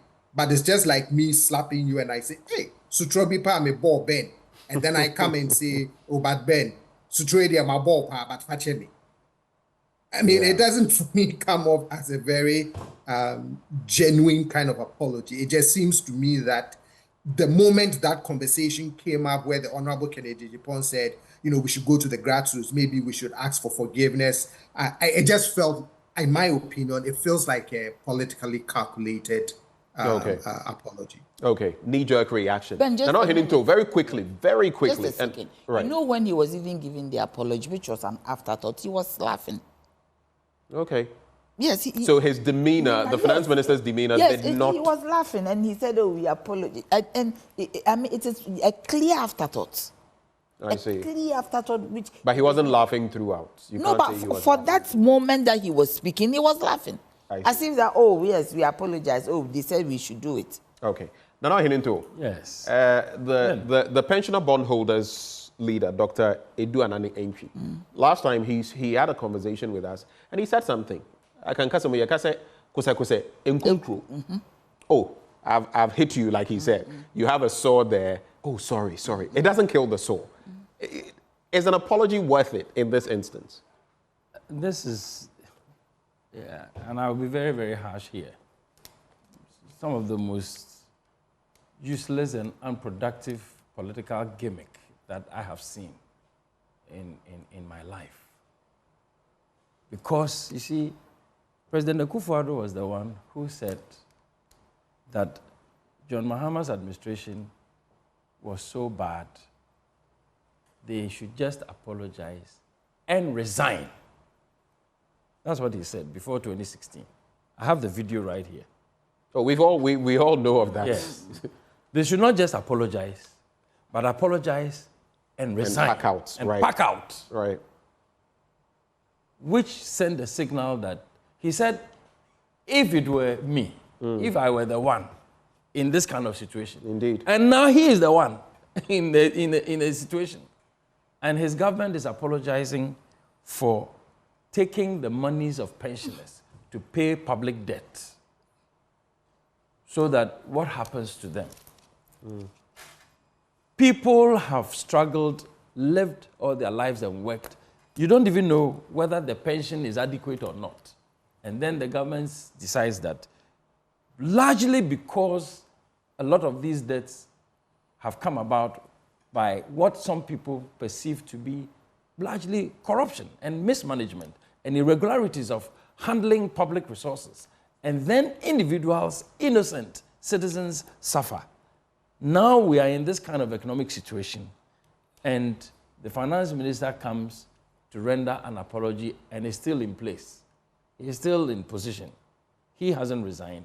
The president hasn't resigned. The government hasn't resigned. So then Nanaya's issue comes in. These are people who are just playing games with everybody's life and think that it is their right to continue to stay in power. Yes, it is their right to continue to stay in power. When the issues around this mysterious Japadia document came up, the president has spoken to it, the Ochehene has spoken to it, Gabi, some other people have spoken to it. This is fake, this is non-existent. But everything in that document has been implemented by the government, To the letter. And they haven't apologized. They are rather insulting people. They are insulting the people who have chosen to question this mysterious document and how come almost all of it got implemented to certain details which will shock everybody. And then the key people in government and some people who appear to be connected to this document are insulting everybody, saying people even have to get their heads examined if they believe. Look, I believe in the Bible. I don't know who wrote the Bible, but I read the principles of the Bible, and I decided that these are good principles, and I believe them. So you also believe, you believe what's in the Japadia document? Of course. Who doesn't believe from the implementation. You see, it is not a question of I believe or I don't believe. Has it been implemented to the letter?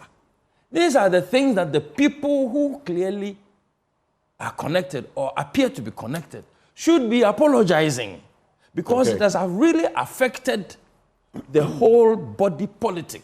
Right. How governance has gone, especially in the last 8 years. Okay. You know, when you talk about apologies, right, it sounds like let's just blow a little cool air around their heads. And as usual, Ghanaians being who they are, they will just forget whatever the issues are. Right. Then we'll keep going business as usual. So I think it is really so let's move the conversation forward. Just to conclude on these two issues. I want us to make enough time, maybe just to talk about A Champo, his recent utterances as well. But I want us to first look at the Airbus saga, the OSP's, ruling on it, if you want to call it that, and the whole bit about conflict of interest. The OSP confirms that the former President Mahama is government official 1, but he says he was clean. There was nothing he got involved in. But he probably should not have put himself front and center of some of those discussions like he did. Sami Jemfi, National Communications Officer of the NDC, came here and explained that, no, it was because of his role at the time, which is why he did that, and that he had no interest in it. But do you feel there was conflict of interest? And what could be the lessons for future leaders of our country moving forward? That same question to each of you, 1 minute each on that. I want us to conclude on Brian A Champo. Starting with you, Nanaya. 1 minute. Sima Wakope, Mr. Hey, you want me 1 minute? Oh, my uncle, you so much time. Where they want to tougher. No, you see, the point I wanted to say something little. You see, after, what is his name? Amin has apologized. He immediately went back and said that government is going to use 50 billion cedis pension funds to build roads. So is it somebody who is apologetic? Okay, point made. You see, the point is that this Airbus thing, I don't understand. What is the conflict of interest? That a president sat in a discussion because he wanted to be sure that the right thing is being done. I think those aircrafts, they were for the army, isn't it? Yes. So if he wants to sit in and find out what is going on. I worked with His Excellency John Dramani Mahama, the PURC. He's a hands-on person. Do you understand? Our office was under the office of the president. He does not interfere at all, but he's a hands-on person. He will ask questions. He wants to know what it is so that he can maybe no mistakes are done or minimal mistakes as much as possible. So I do not understand what anybody is talking about. Was it conflict of interest when Data Bank was transaction advisor for all the loans we took on the market? Was it conflict of interest? Is it conflict of interest that the enterprise insurance is insuring all government properties, even those abroad? I mean, it's there. SIC is complaining that enterprise insurance has taken over the market. Is that conflict of interest? Because everybody knows who owns these two entities. Was it conflict of interest? When we talked about it and it went to the ad hoc committee, it came out that it wasn't conflict of interest. So what is conflict of interest? Is somebody who is a president sits in a meeting and be part of a discussion.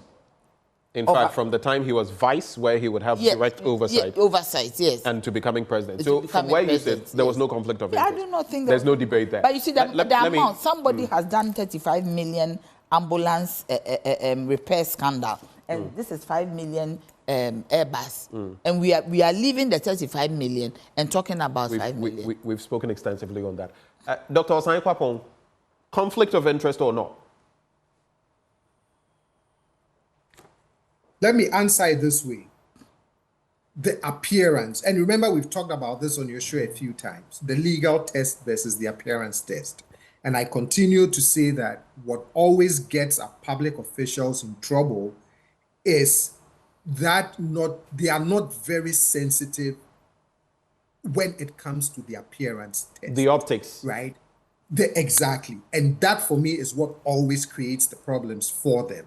Right? This, I mean, and as the OSP notes, even with your good intentions, this, and I believe that this placed you in a potential situation of a conflict of interest. And I think if our public officials would be a little more sensitive to say that, yes, my intentions are clean, I am not engaged in anything untoward. However, this may look improper in the eyes of Ghanaians, and therefore I have to draw the line, and I have to encourage my friends and my families to also draw the line in certain dealings with the state if I'm in a certain kind of a position to make a certain kind of a decision. But I also acknowledge that the Ghanaian context seems to be very, very, very different, right? I mean, I live and work in a context where the kinds of things I have to disclose because I work for a public university,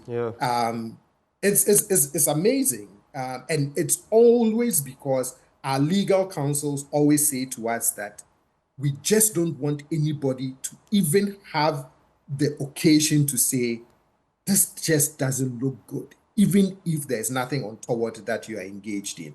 And that for me is what I encourage our public officials to become a little more sensitive to. All right. Thank you for that quick response. Your thinking on that?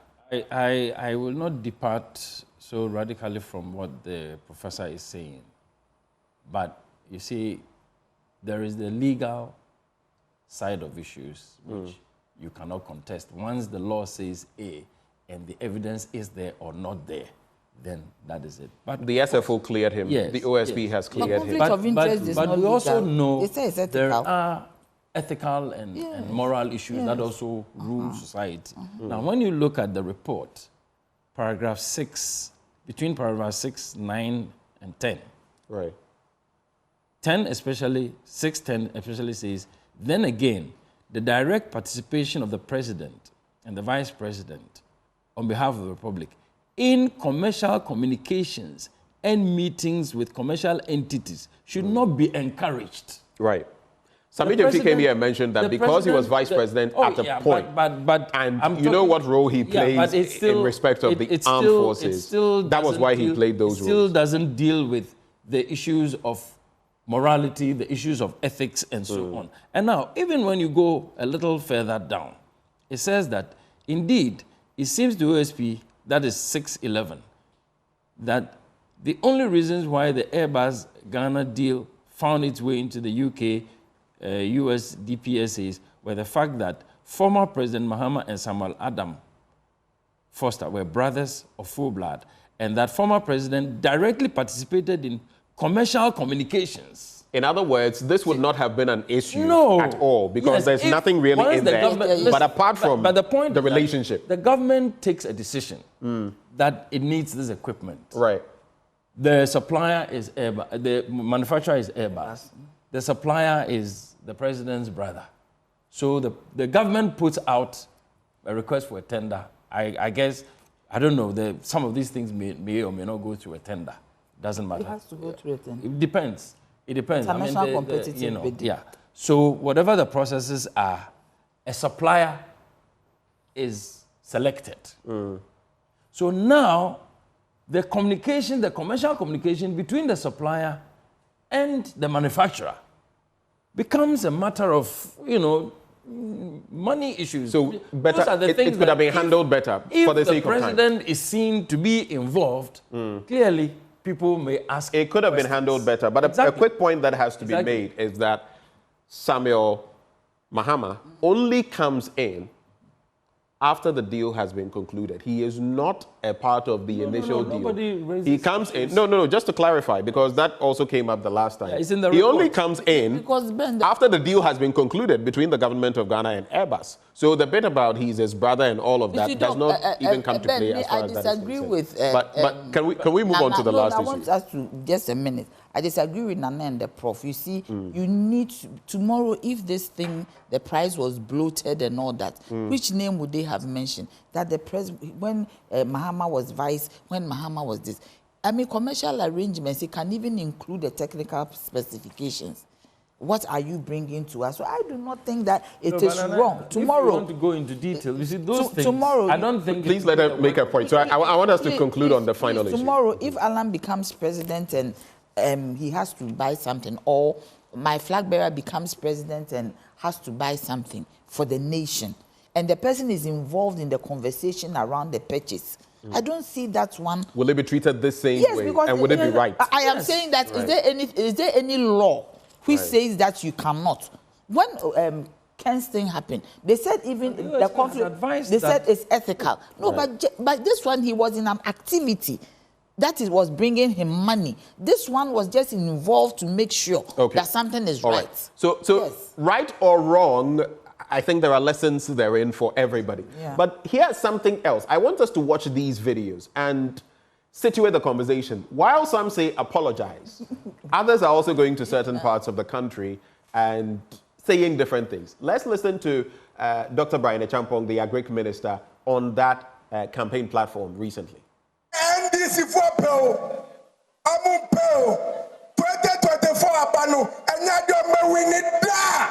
Whether the NDC likes it or not, they will never win the 2024 election. They will never win. Go and check their record. They won't win. The MPP is bound to win the election. Na MPP amanya kono. Yes, you say you win the election. MPP. Yes, you say you win the election.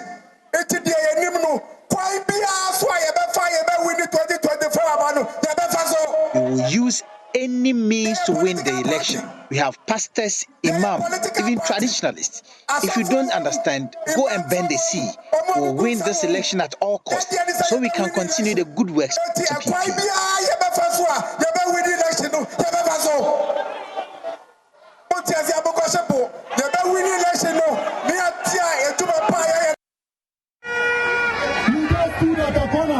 And when he was about to take the hotels, we said, hey, you don't know. And you just say you will not hand over power to President Mahama. I have a message for him. On the 9th of December, inshallah, if the good people vote for President Mahama and your MPs, if he's a man, if he's a man, if he's a man, over power and see. We will show him that when iron and iron meet, you will see fire.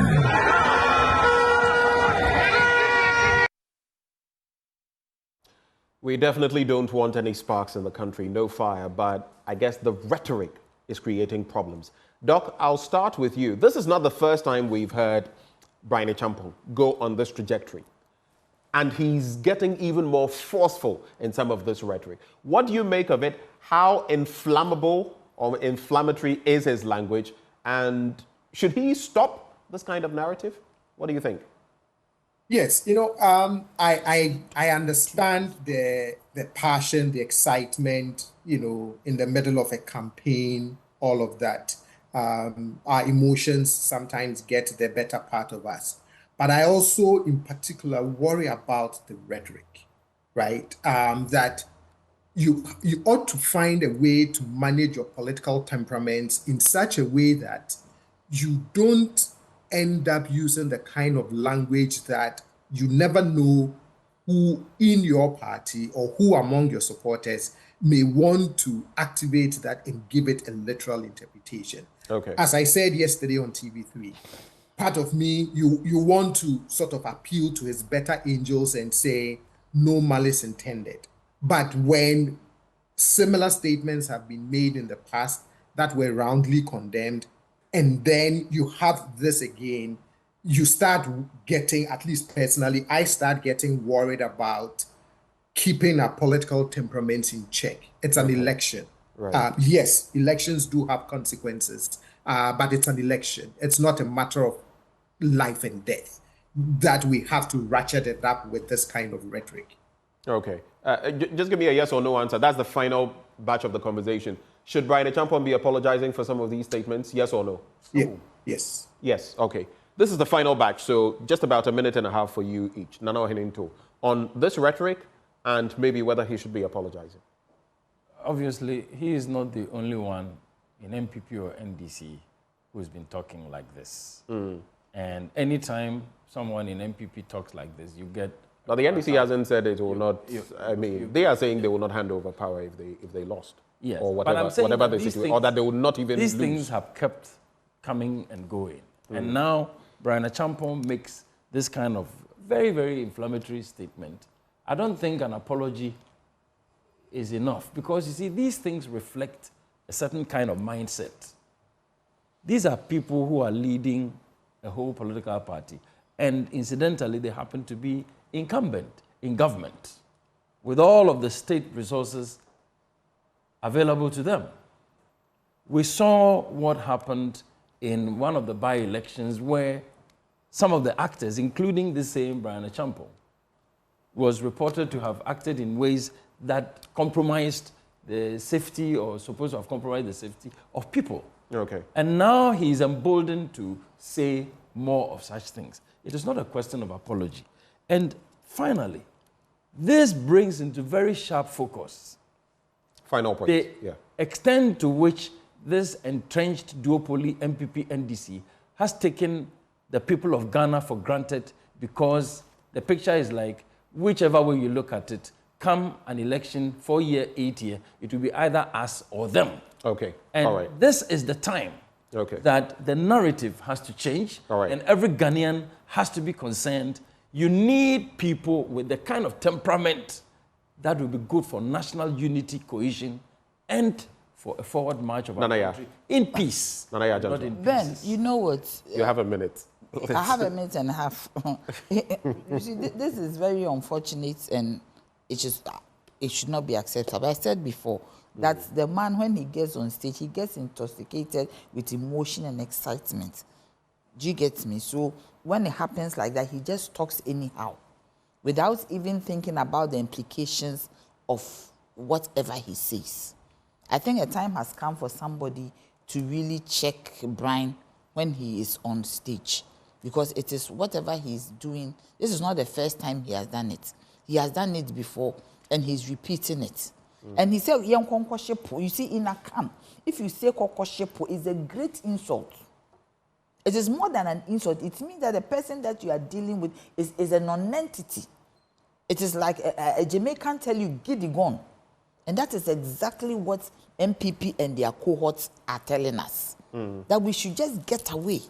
They don't care if we don't agree that they have made this country so hard. They have made, this country ungovernable. There is a state capture. They have stolen our money, stolen our properties.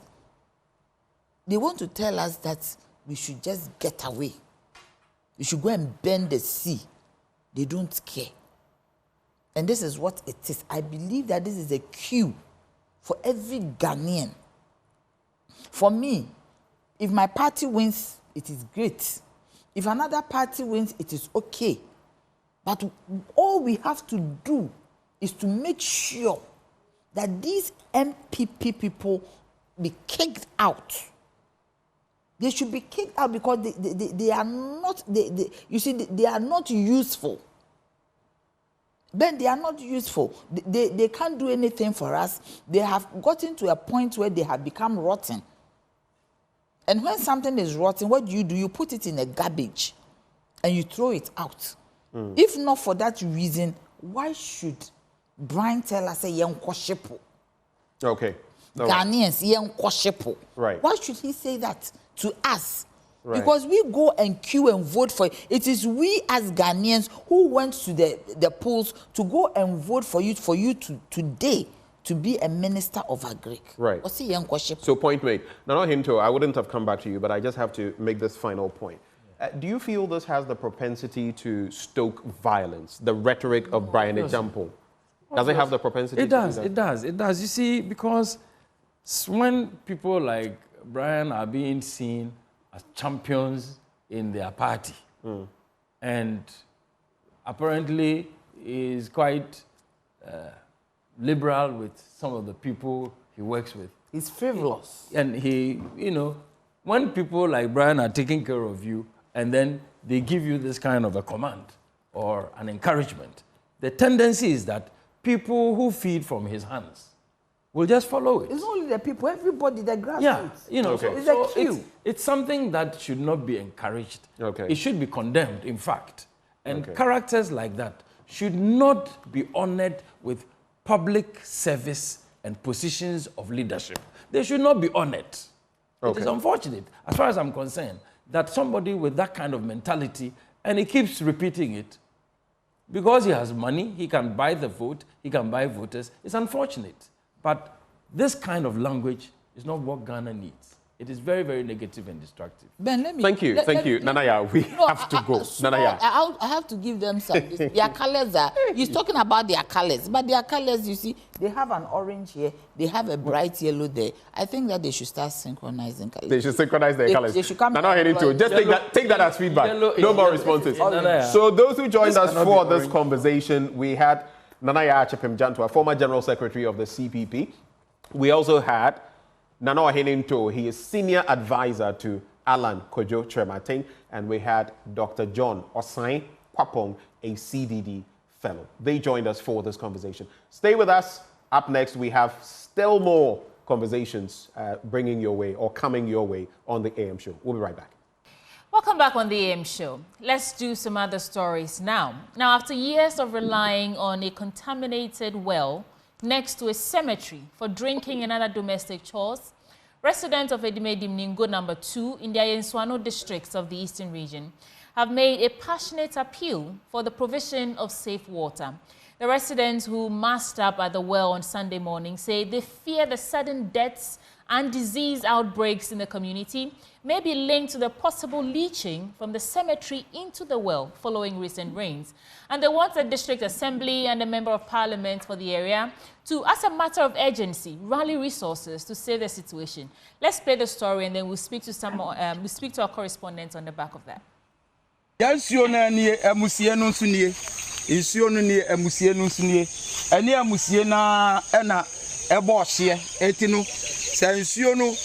Musianuncio epia ehwa na ekobo etiwe de eye asamafo nsuo pa eye wufo hunsuo na ye num desa ne se ye ni nsuo aye banum ti ye fa ne sa na boa na boyen yare na eseyen amusienu nie nsuo nu su nie onabo MP umma tete ewo nsuo hu umma ewu ewo nsuo hu umma ewo ohaw ewo nsuo hu etina anopei ye boa pip se mu giant na yanum sansuo we ekodu baabi a anhwe a mu mbeto onipa ba kokra ye nyina ye bewu na afi asemfa na asenko efise ye ni akwanya bia se mu ana ye hwe se mu ba beye ede amaye eti na ye ka se ankura ko bi beda ne ho adi se be ba beye ama oton ma ye nkra ye beto ne ye gya sansuo we na ye nsu ye nya apomudin no bi said they are not here cause no water, no life. And now water is life. And I hear just say insio eyenkwa edia and they are not young so young kwahu here. Our man young kwahu here.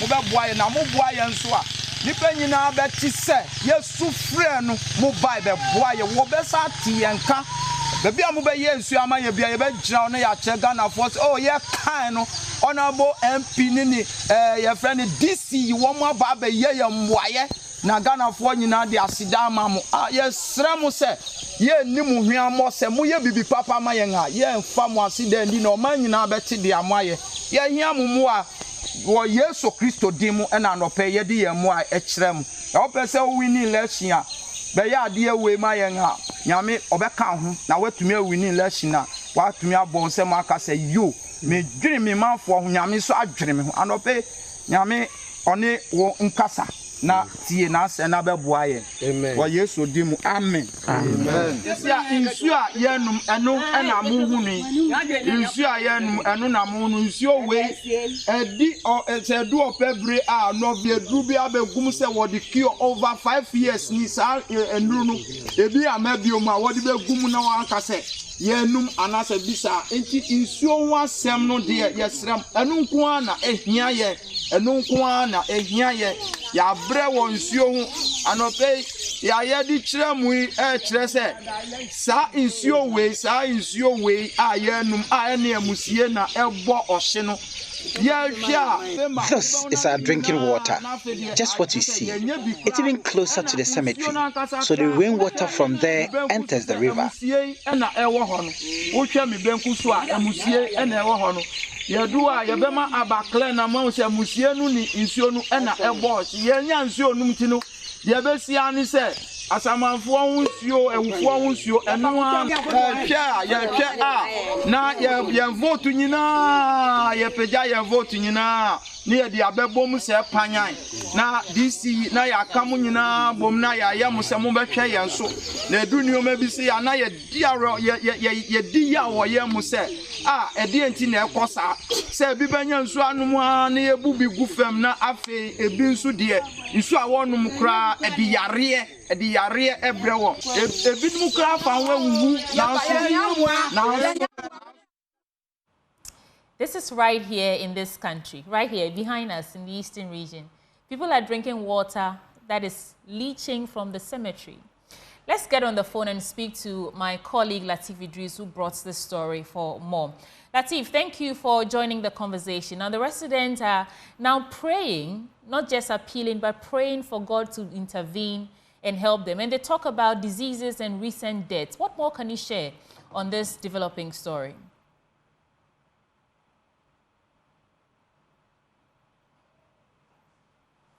Latif, if you can hear me, please unmute. We can't hear you.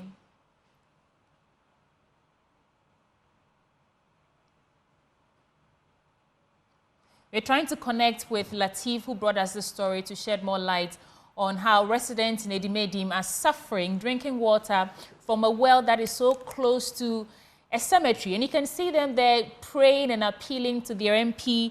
I think the MP for that constituency is Teddy Saforiadi, and their assembly members to come to their aid, because the situation has, should I say, gotten out of control. This is really bread and butter issues, basic needs, water, drinking water.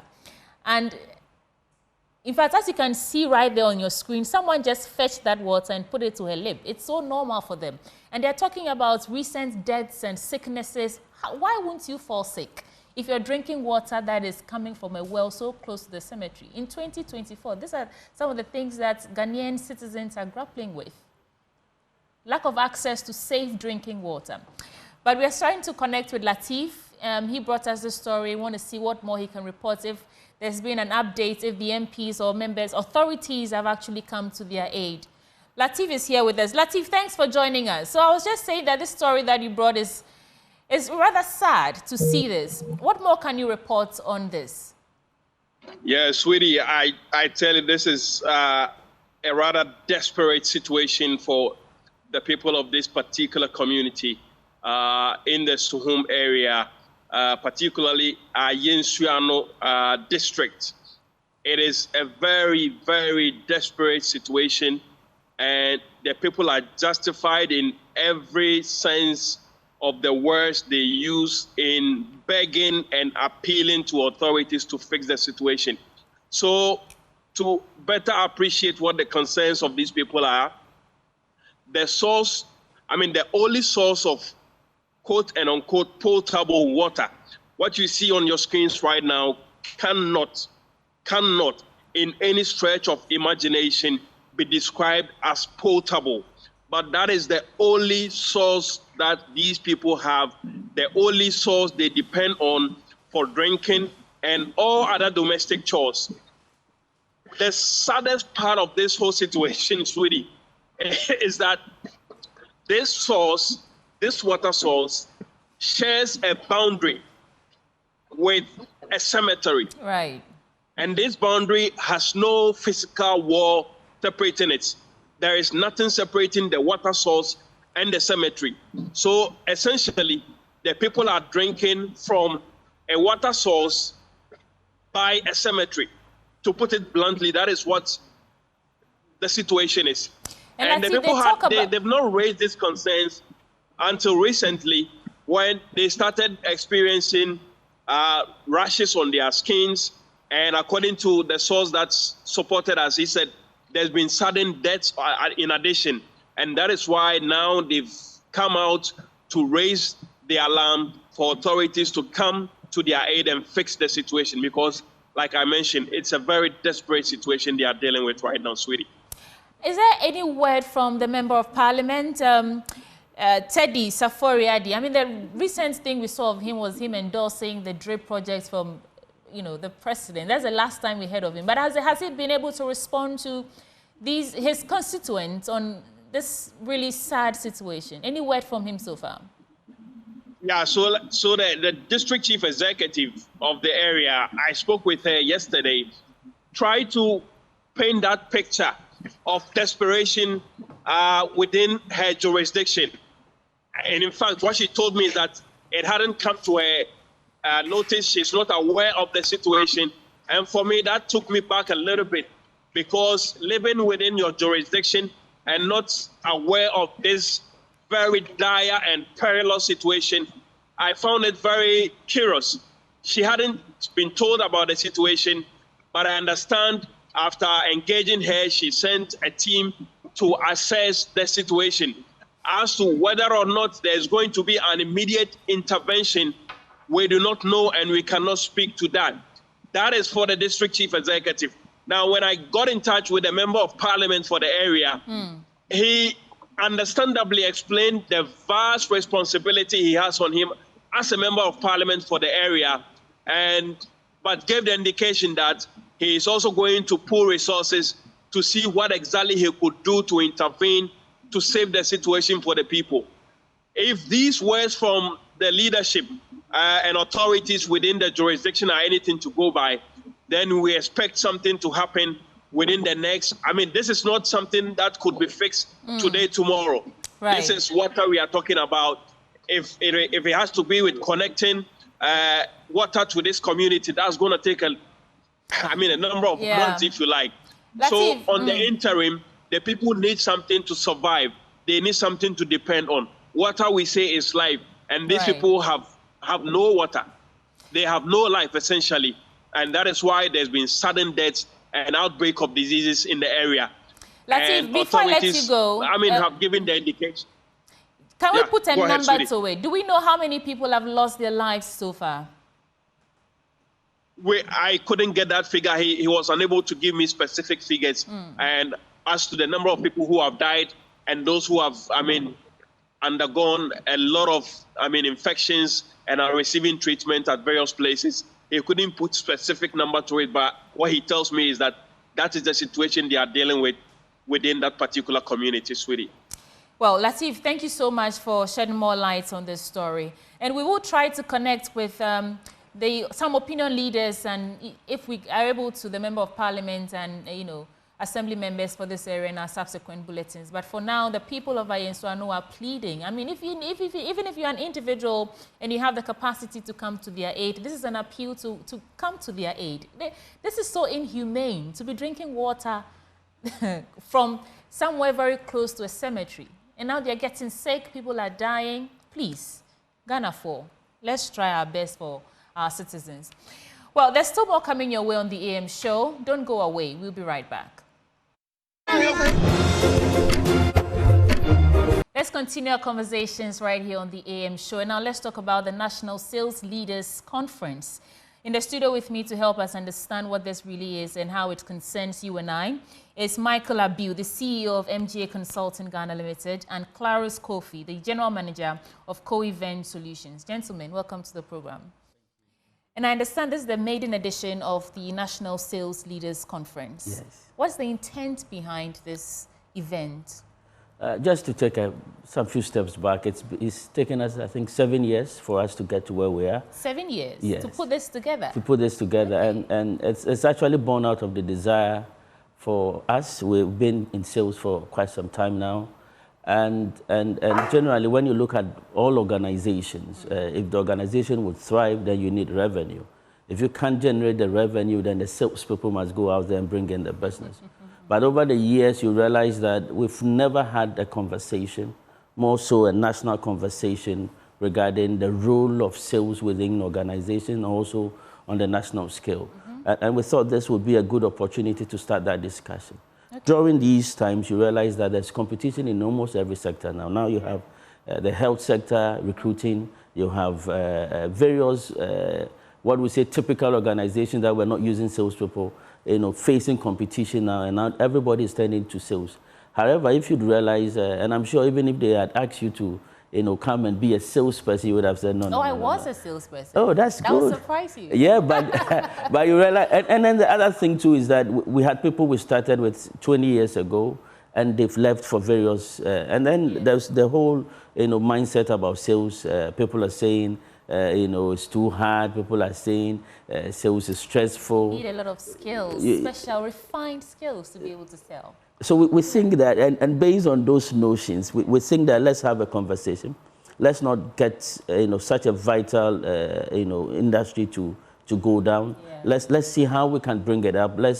And generally we thought that in order to be able to have that conversation, then we must start with the leaders. Once the leaders know and understand and we get the strategies in place, then we can be able to affect the entire sales sector. So this conversation is not about just sales reps, but the leaders of various sales departments in organizations. And also on the back that sales is very pivotal in the success of every organization, right? So what are some of the key highlights we should look forward to, Kofi, if you will? So if you look at our bill, we have Dr. Mohamed Amin Adams, who, that's the finance minister, who is coming.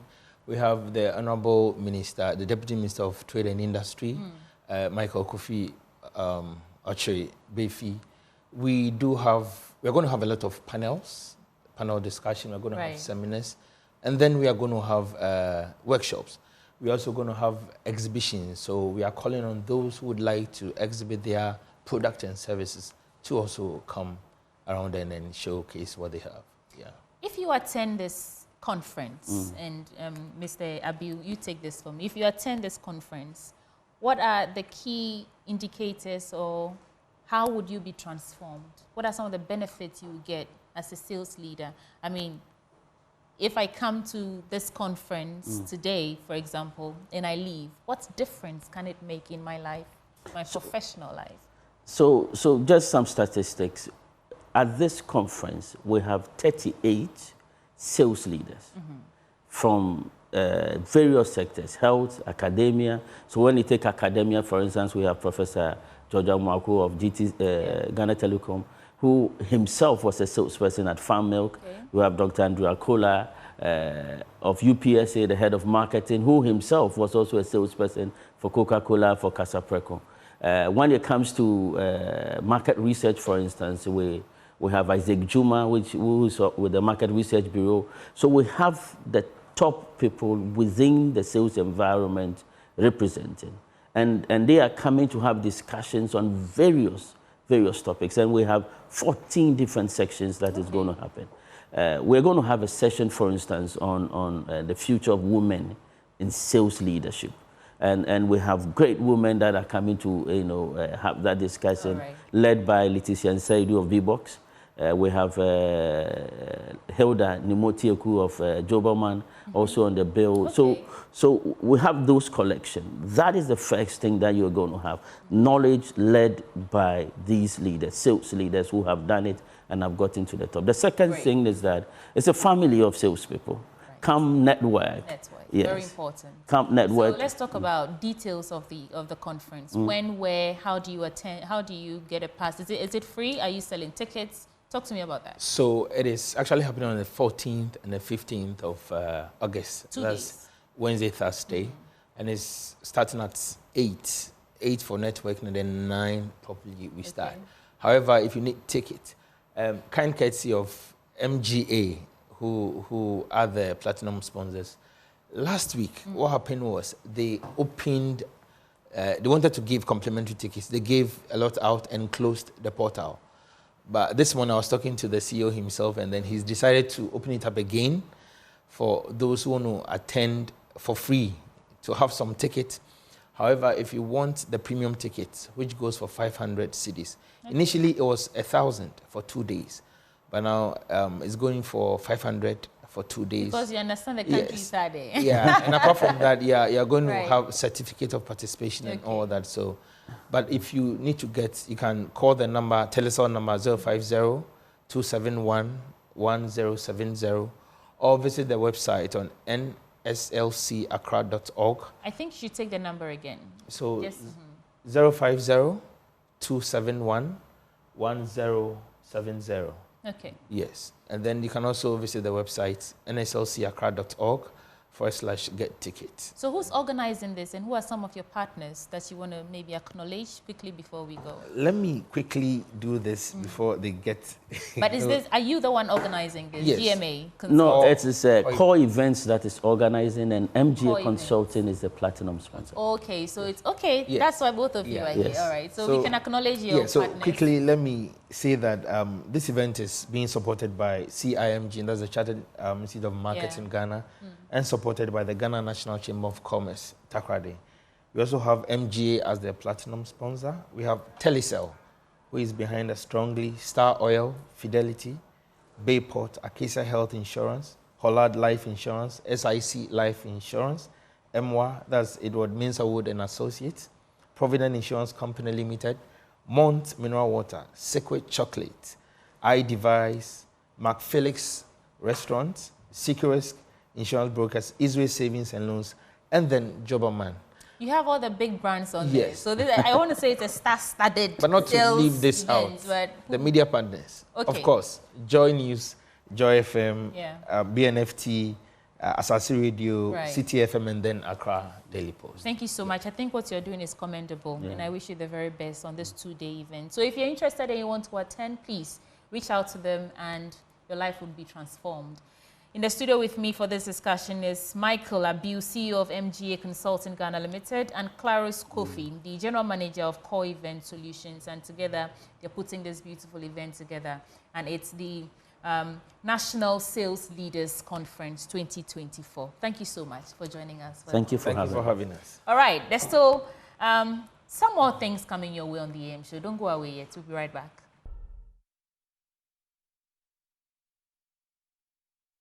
For our final belt of conversations, let's talk about the Abena Krantama Oral History Prize. And in the studio to do justice to this is Rhoda Asari, and she's prize coordinator, and Martin Egblewogbe, the director, Writers Project of Ghana. Did I get your name right, Martin? Right. You need an award for that, actually. I should. So let's talk about this, the Abena Krantama Oral History Prize. What is it really about?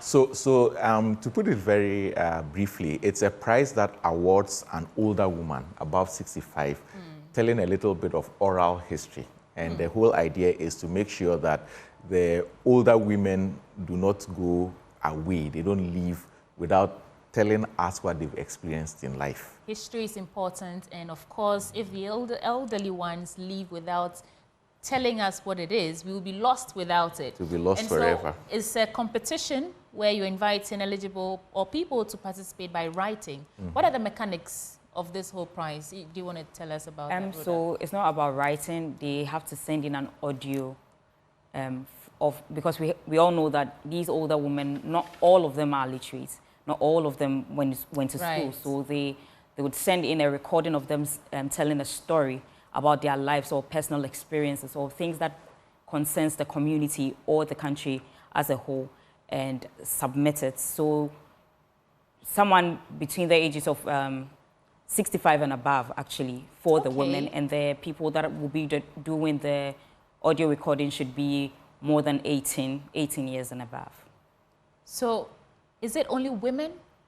Yes. Oh, just women. So men are not part of this. Well, do you have another awards like? No, in actual fact, a man can do the recording, but the person who is being recorded has to be a woman. Okay. And that is because the family of Abena Krantama, who is endowing this prize, actually set it up to honor their grandmother. So that is why it's for women. But also because the idea is that if you look back, a lot of women of that age may not have had the advantage of education like their male counterparts. So the idea is to try and balance it out. Somehow let's get the women's stories. The men have gone to school more.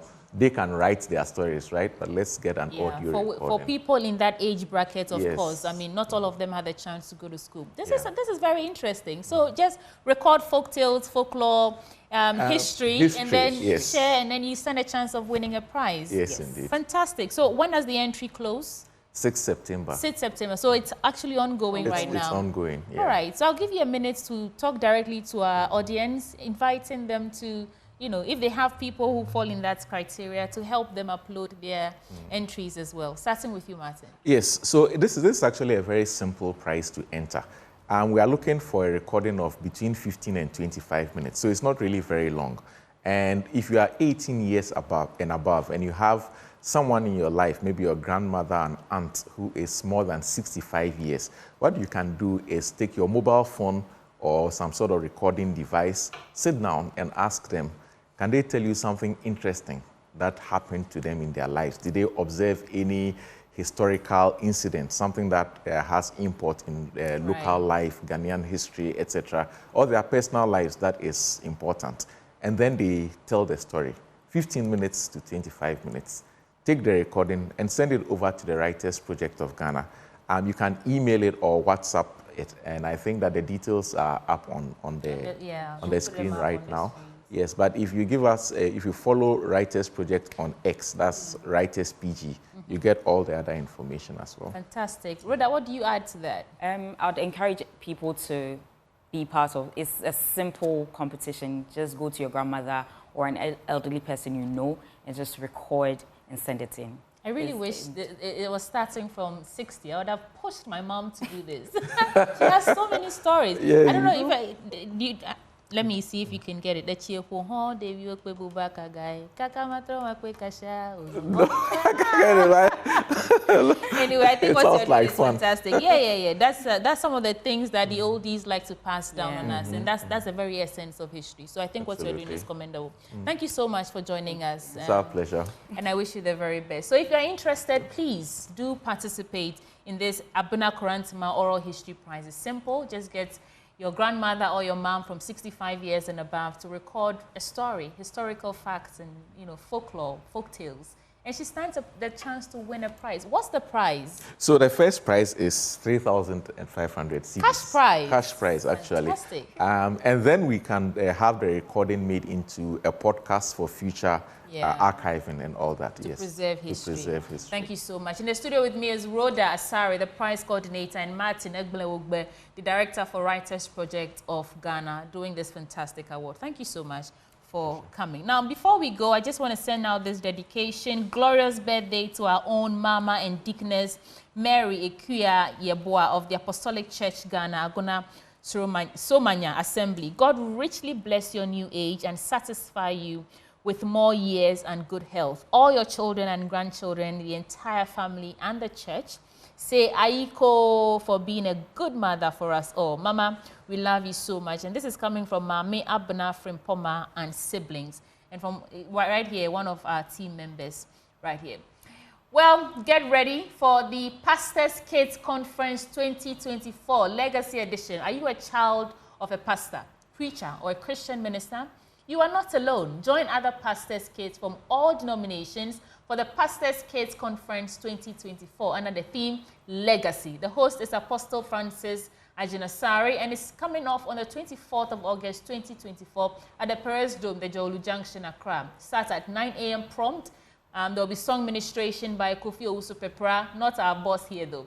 And your name, Mrs. Ella Ajinasari, PKC Quaye, and others. And it's absolutely free, so why don't you participate? It would be an exciting time of networking, music, learning, and empowerment. Registration or to call for further inquiries, simply call 0550-068-632 for reservations and other inquiries. Remember, it's for Pastors Kids, and it's the Pastors Kids Conference 2024 Legacy Edition. Hopefully, I'm not a Pastors Kid, so I can't come, but I'll see you there. All right, before we go, final announcement. The Energy Commission and Ministry of Energy presents the 5th edition of the Energy Commission Senior High School's Renewable Energy Challenge. And this challenge aims to develop the research skills of senior high school students and promote technological innovation in renewable energy. The competing schools for the northern sector are Ola Girls Senior High School, St. James Seminary Senior High School, Nkranza Technical Institute, Wa Senior High School, Indewura Jakpa Senior High School, Dabokpa Technical Institute, Notre Dame Seminary Senior High School, and Wale Wale Senior High and Technical School. The competing schools for the southern sector are Ahantaman Girls Senior High School, Infanta Pim School, Wesley Grammar Senior High School, St. Roses Senior High School, Pando Senior High School, Warawara Senior High School, Obuasi Senior High and Technical, and Wale Wale Senior High and Technical. Join us for the Northern Zonal Challenge on the 10th. That was this past Sunday at 12 p.m. live. And you can still catch it on all our social media platforms. It's there for your viewing pleasure. Thank you so much for staying with us on the AM show. That's our show for today. We will be back on your screens tomorrow at 6 a.m. But for now, Joy News Desk is up next.